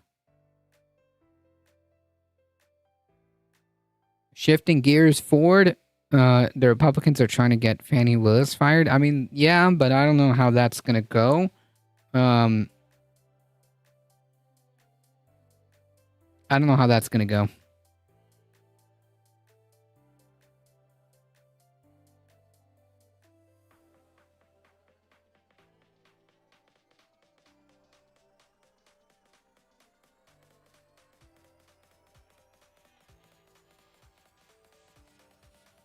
Grimm's welcome. Ford Executive Chair Bill Ford calls on auto workers to end strike, says that the company's future is at stake. Oh shit, you mean that the workers hold the company's future in their hands? Huh. That's interesting.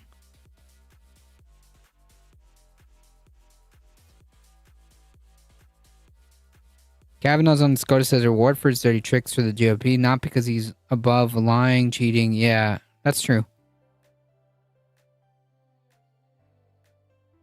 Now, that's a phenomenal headline if I've ever seen one, right?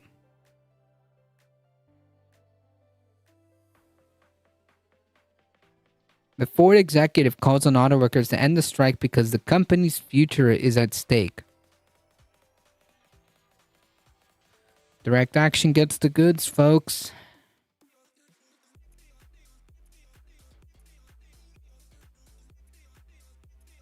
There's some very sneaky players who are playing the long game. Look at American education has been eroding for years. Yep, that's a good point.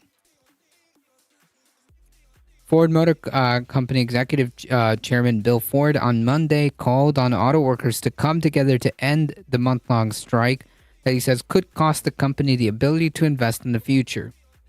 Oh well. In a rare speech coming during contract talks in the company's hometown of Dearborn, Michigan, Ford said the high labor cost could limit spending on developing new vehicles and investing in factories. Hey, here's a question. How much money do the CEO and yourself make? How much money, how much tens of millions of dollars are the board members taking? How much stock buybacks did you decide to spend your how many billions in profit?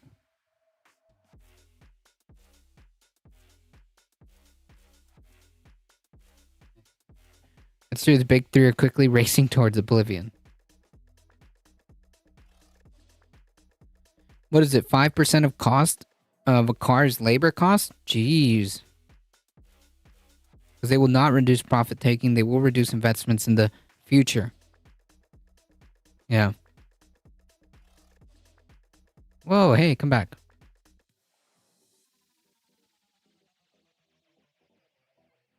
High labor cost, 5%.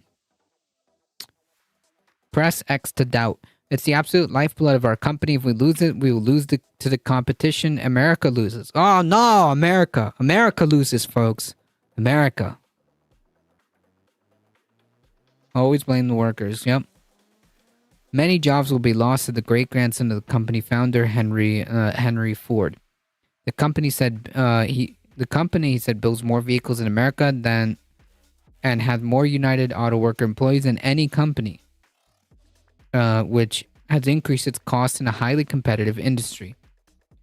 Ford has 57,000 UAW workers compared to 46,000 at GM and 43,000 at Stellantis. Many of our competitors moved jobs to Mexico as we added jobs here in the U.S.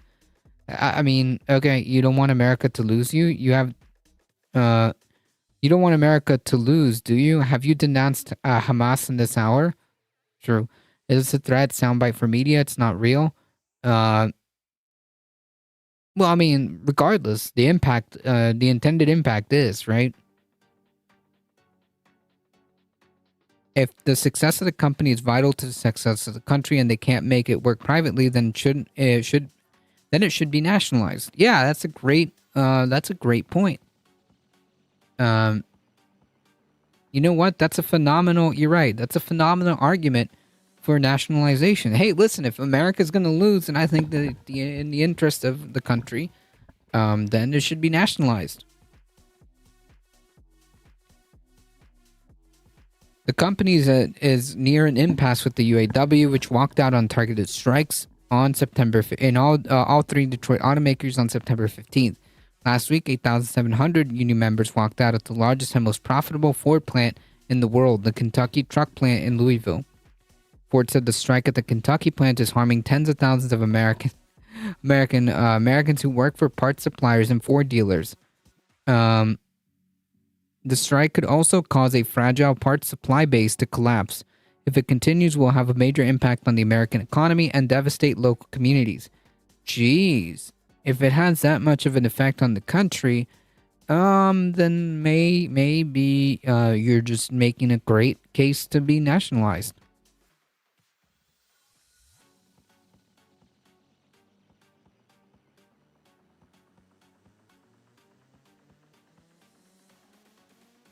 No shit, the article gets to decide there's an impasse. It's just the union getting close to winning. I hope so. I hope they get everything that they deserve. Bill Ford, only the fourth family member to lead the 120-year-old company, said he watched other countries lose their auto industries and then all their manufacturing bases. Strong American manufacturing is essential for national security. National security. Oh, that's interesting. Well, if you can't make it work, my dude, then maybe you should be nationalized for, national security reasons. You're making the argument. We need to come together to bring an end to this acrimonious rounds of talks, said Ford. I still believe in a bright future, one that we can build together. I still believe the automobile industry is a major force for good in our country. We'll continue to be there when America needs us the most. Last week, after the Kentucky strike began, a top Ford executive said on a conference call with the reporter that Ford had reached a limit on how much it was willing to spend to end the strike. The UAW president, Sean Fain, said that Bill Ford knows he can settle the strike by calling CEO Jim Farley and telling him to stop playing games and get a deal done.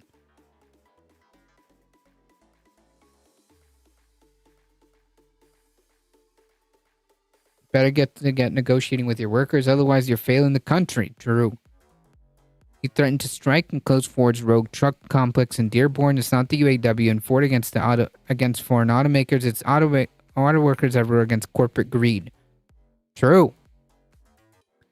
At Ford, Michigan assembly plant in Wayne, Michigan, west of Detroit, few workers on the picket lines Monday afternoon said that they listened to Ford's speech.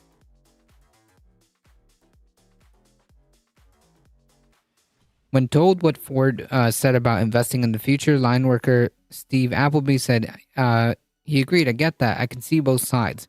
But he also said this Ford is paying the CEO $21 million per year when starting pay for Ford factory workers is only up to $3 an hour from where he started 31 years ago. 31 years ago, folks.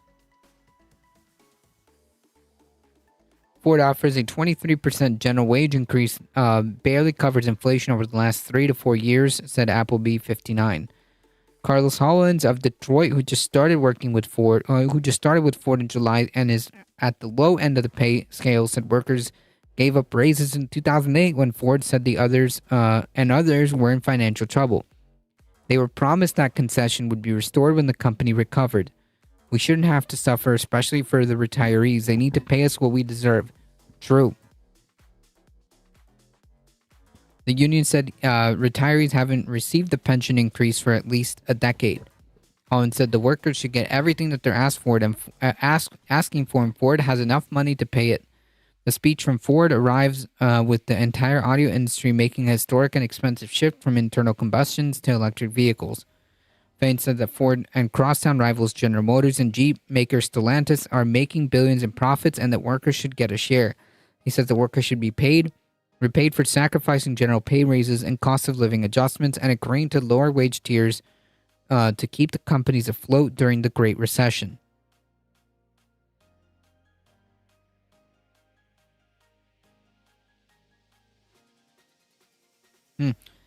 These boomers are telling me my generation is so entitled. True. These corporations F themselves by not doing this incrementally. Yep. The union began striking at targeted factories after its contracts with the companies expired. It started picketing one assembly plant from each company, but that has since spread to 38 parts warehouses at GM and Jeep maker Stellantis. The UAW later added another assembly plant at both GM and Ford on Wednesday. Fain, which makes Super Duty pickups and Fain has made the surprise announcement that the union will walk out of the Kentucky plant, which makes the Super Duty pickups and large Ford and Lincoln SUVs. About 34,000 of the union's 146,000 employees at all three automakers are now on strike.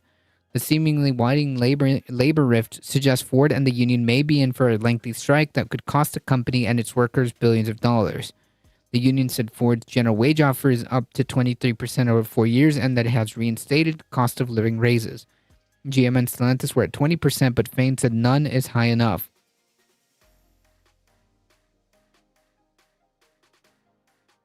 Based. Well, these automakers are, I guess, pushing that limit of effing around, and they're gonna find out. They continue to want to F around, and they're about to find out.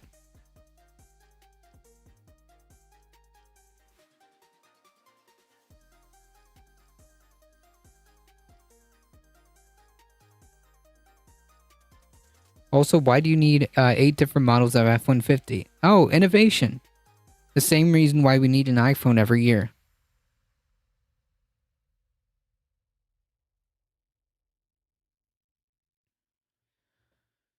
It's the workers at the local factories on strike who are voting.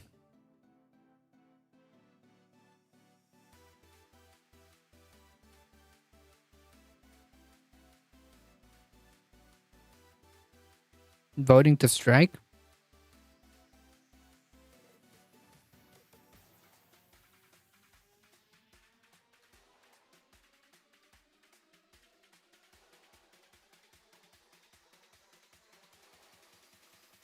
Oh, voting on what's being offered. Gotcha.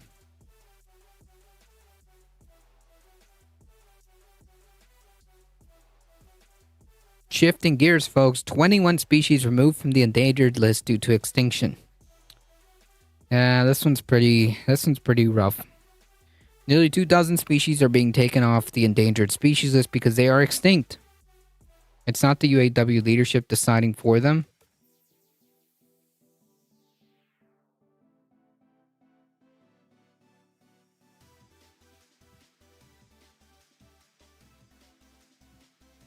Gotcha. Only 21 that we know. I was under the impression that the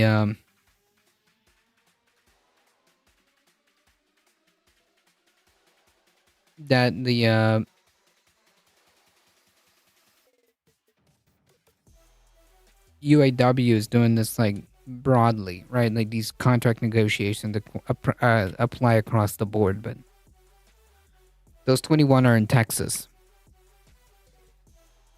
Most of the species were listed under the Endangered Species Act in the 1970s or 80s and were very low in number or likely already extinct at the time of listing.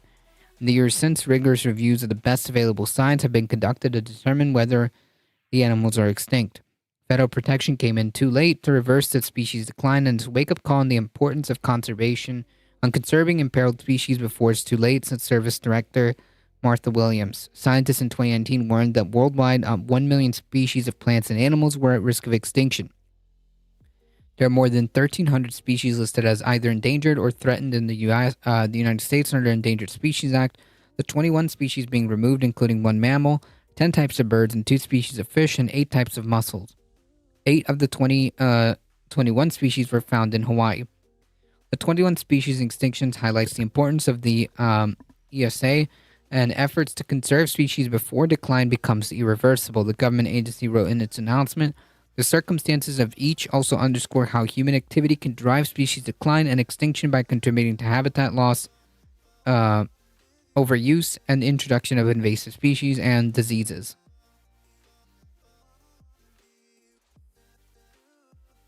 No breeding programs. No, all these protections came in too late. It's quite possible that by the time they were even put as endangered, it might have already been too late. The Fish and Wildlife Service had first proposed delisting species in September of 21. At the time, the agency proposed removing 23 species from the Endangered Species Act. In the years since, Fish and Wildlife withdrew the delisting proposal for 1 species, a type of Hawaiian herb. It also continued to review information for another, the ivory-billed woodpecker.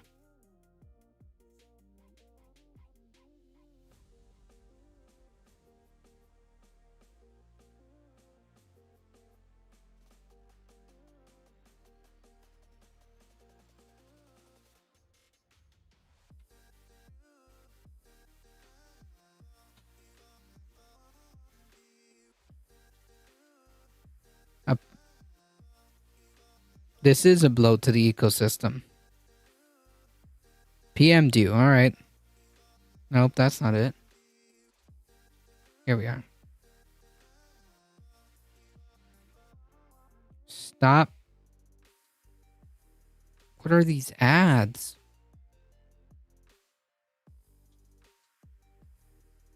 How do I close this? Okay, there we go.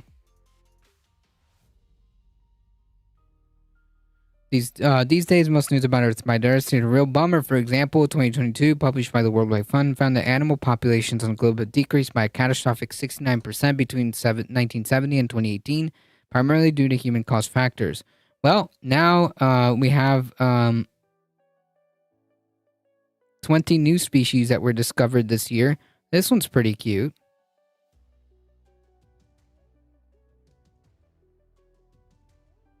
Yeah, not nice. Unnice. Unnice. Not the good one. Nope. We are in a man-made great extinction. Yep. How about that? How about that? Look at this guy.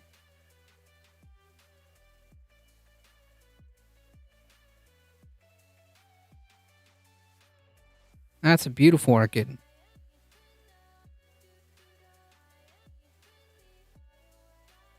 Look at this little dude.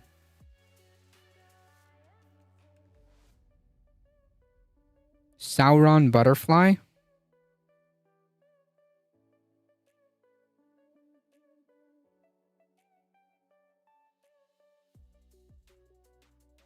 A lobster? That's a lobster?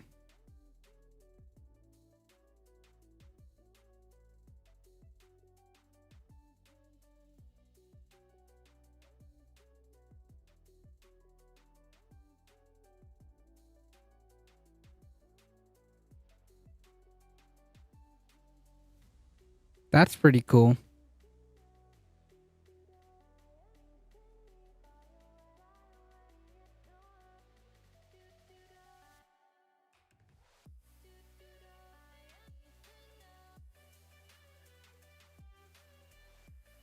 Some species die, some others arrive. It's a cycle of life. Well, to be fair, these didn't arrive. We just discovered them. And also, like, we're the ones doing the extinction. As opposed to, like, things that happen naturally over God knows how long on a scale of things. But yeah, that's the problem. The problem is that we're artificially creating all these like mass extinction events. The mass extinction event that's currently happening.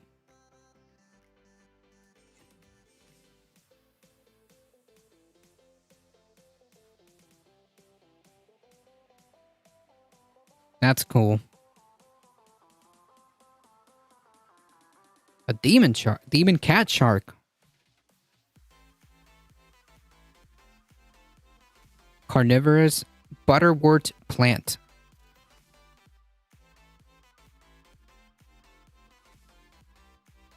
That's wild.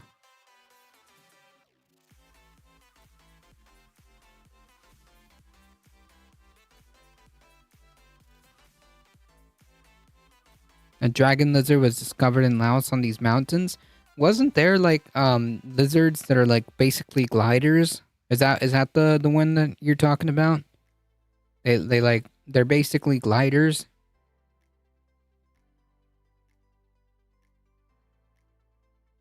Parachute gecko. Adorable.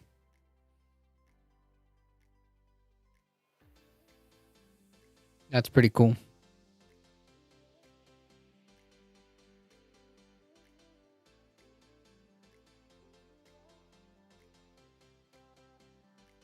What's cute?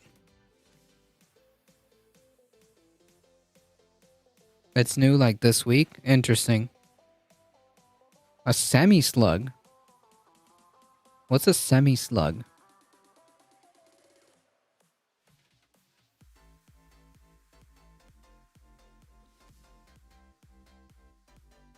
Snugs. Semi-slugs are strange, small-shelled, missing links in the mollusk world, bridging the gap between slugs and snails. That's interesting.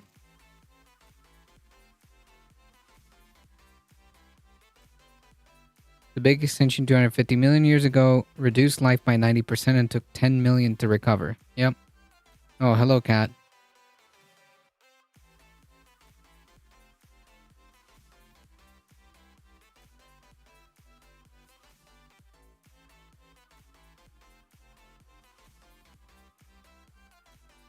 They kill spiders and mosquitoes. True. Sea worms. More geckos.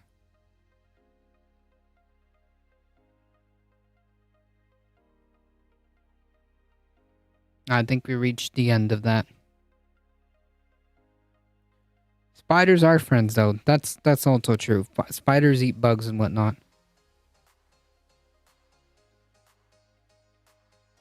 Come on, cat. You wanna finish the news with me? There you go.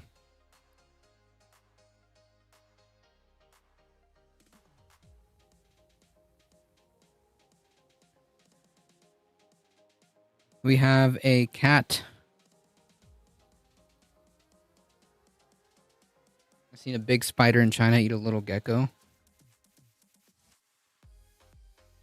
Look at this cat.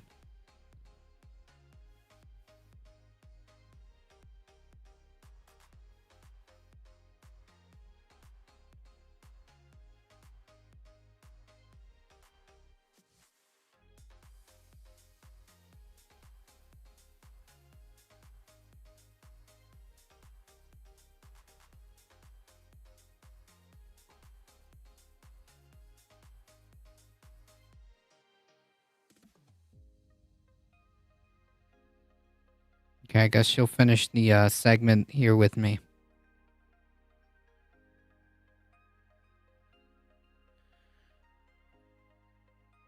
Alright, let's finish this here.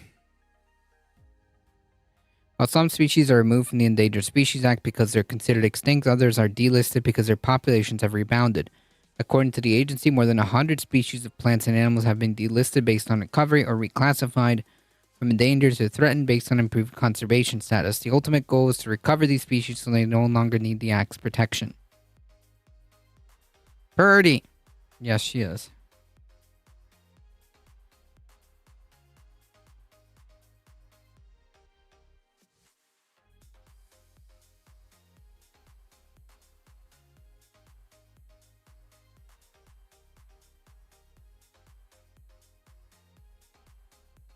That's pretty sad. And unfortunately, we had the ultimate hand in this.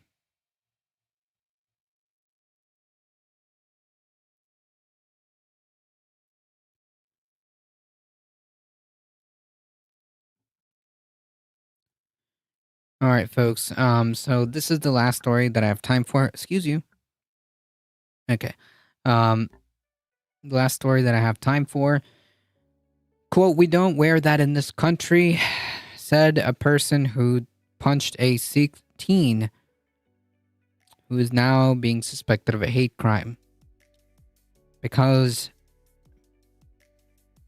they thought that he was a Muslim.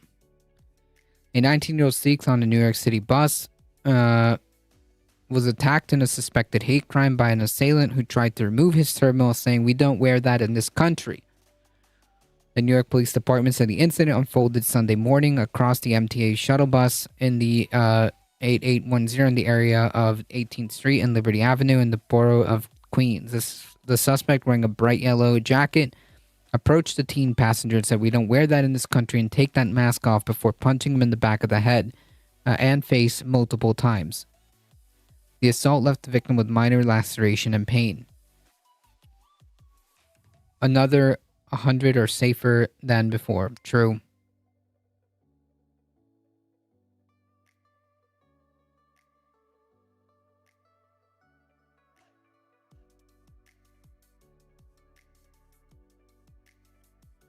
Un-American behavior. The suspect also attempted to remove the victim's turban from his head. The victim was of the Sikh faith, said the NBC New York reported. The suspect fled on foot along Liberty Avenue. No further injuries were reported, and the victim refused to any further medical treatment. NYPD Hate Crime Unit is investigating. Police shared photos of the suspect, described as a man between 25 to 35 years old, dark complexion, about 5'9", with brown eyes and black hair, blue jeans and sneakers. That narrows it down. Blue jeans and sneakers. Yeah.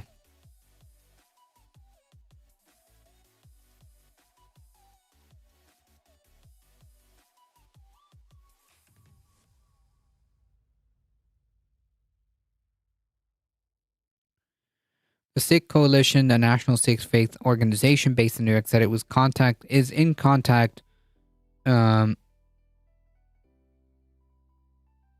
the victim and offering him support. We thank allies from all across communities who have spoken out and urge vigilance for all given the current climate. Oh, it sounds like Sikh. Gotcha. For some reason, I thought it was like Sikth. For some reason, Sikh. Got it. Thank you. It's the president of media hysteria of the mayor. I mean, yeah, that, and granted I mean, like, this is 2001, 2002 all over again, right? Like, this person literally just saw a person in a turban and was like, yes, Muslim, and then just decided to assault him because of that. And by the way, also back then, Sikh folks were targets too, because bigotry was unable to make the distinction. The bigotry just saw like, oh, turban, Muslim, attack. Especially given the heartbreaking recent news out of Illinois, the organization said in a statement, signed the fatal stabbing of the 6-year-old Palestinian boy in suburban Chicago. There was a mass shooting at a Sikh temple in 2012, thinking that they were Muslim. Jesus.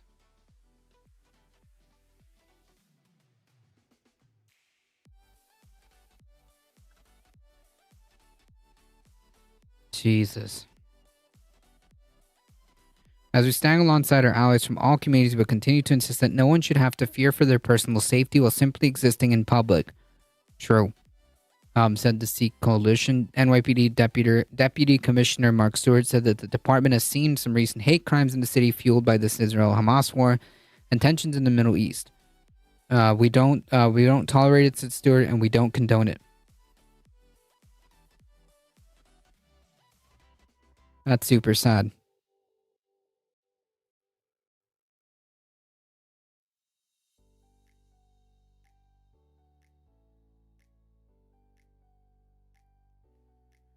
That's right. Yeah, racism doesn't have to be accurate. It's just close enough. Oh, look, it's like a brown person with a turban. Yep, good enough for me.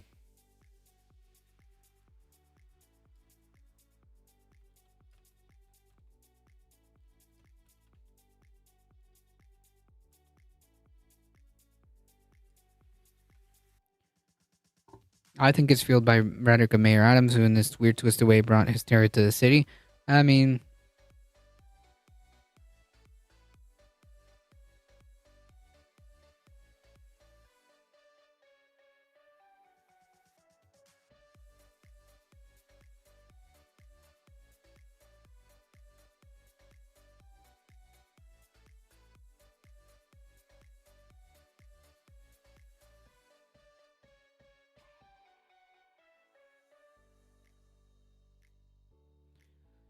The other mayors aren't making that kind of public statement that he does.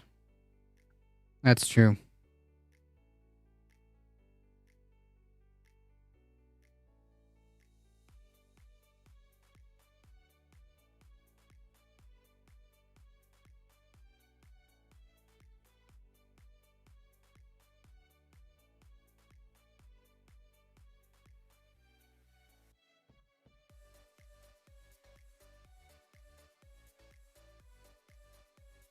Is this the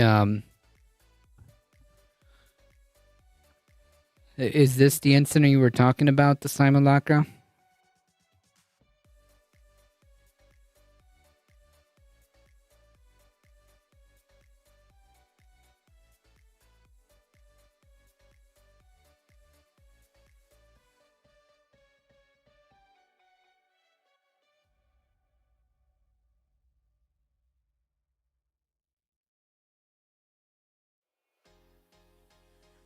Got it.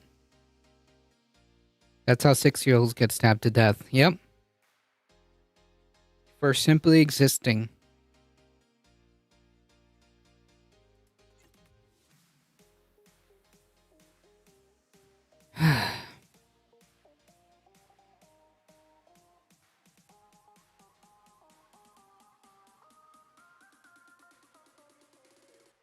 That story's one of the worst I've ever heard. Jeez.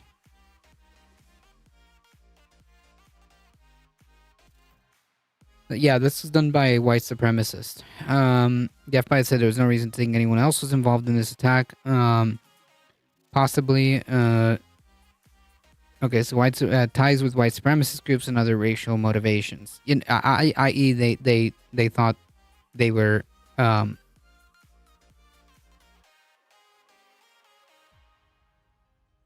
They thought they were Muslim. It ties to white supremacists and neo-Nazi groups. Jeez.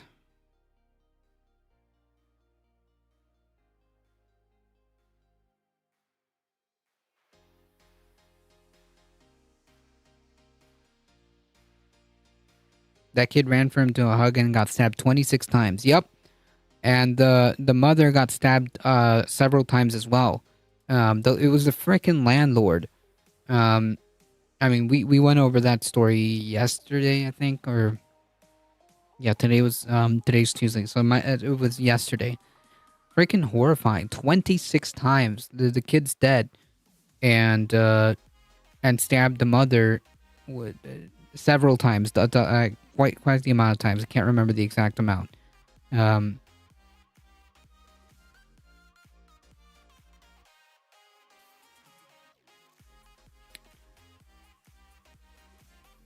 While reportedly saying all Muslims should die or something like that, or you're Muslim and you should die or something to that effect. I'm paraphrasing, but yeah. That's the thing that happened. That's the thing that happened.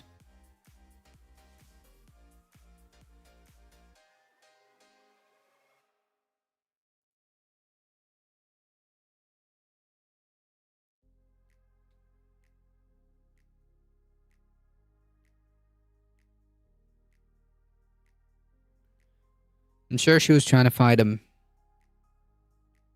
I can't imagine my kid is 6. Jeez.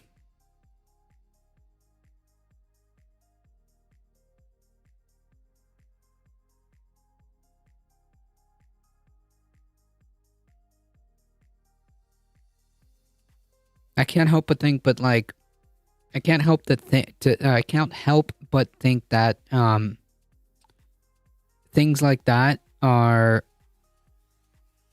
that stories like that about the kid will not be the last ones. Stories like what happened to this young Sikh person will not be the last story.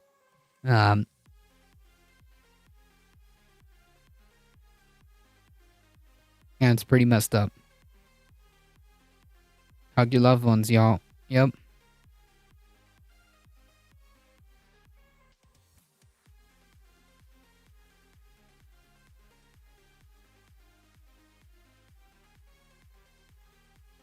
And I think it's important to continue to talk about it as we hear these stories. Because, well,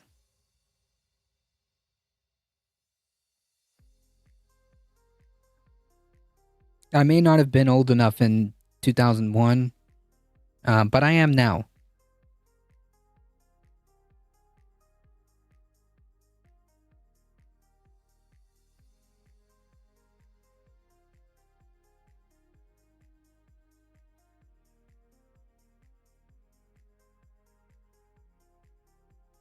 So therefore, it is my responsibility, knowing full well, to say something and to highlight these type of stories. Come here, cat.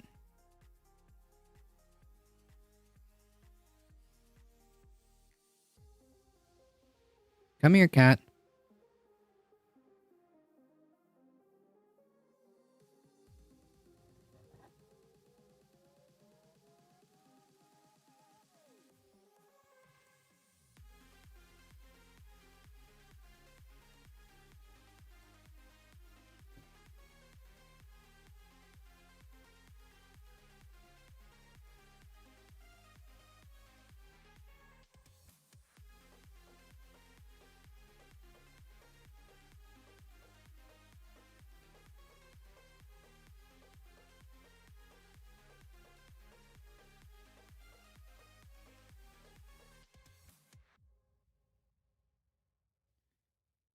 All right, folks. I gotta get out of here. I am hungry.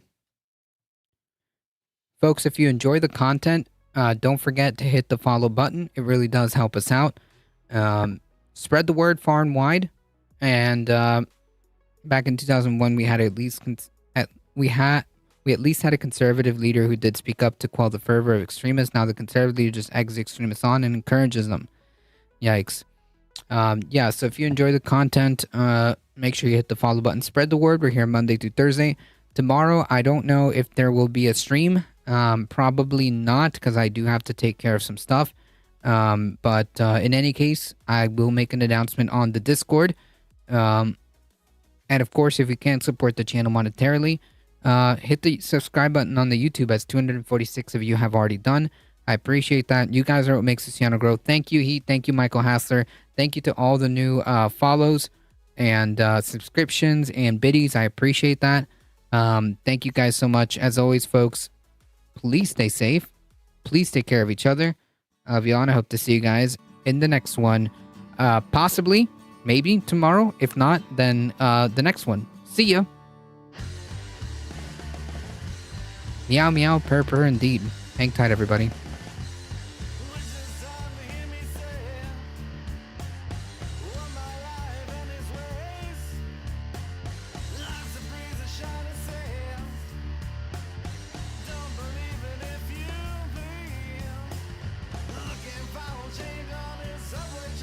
All right, folks, hang tight. We're heading out in 5, 4, 3, 2, 1. See ya.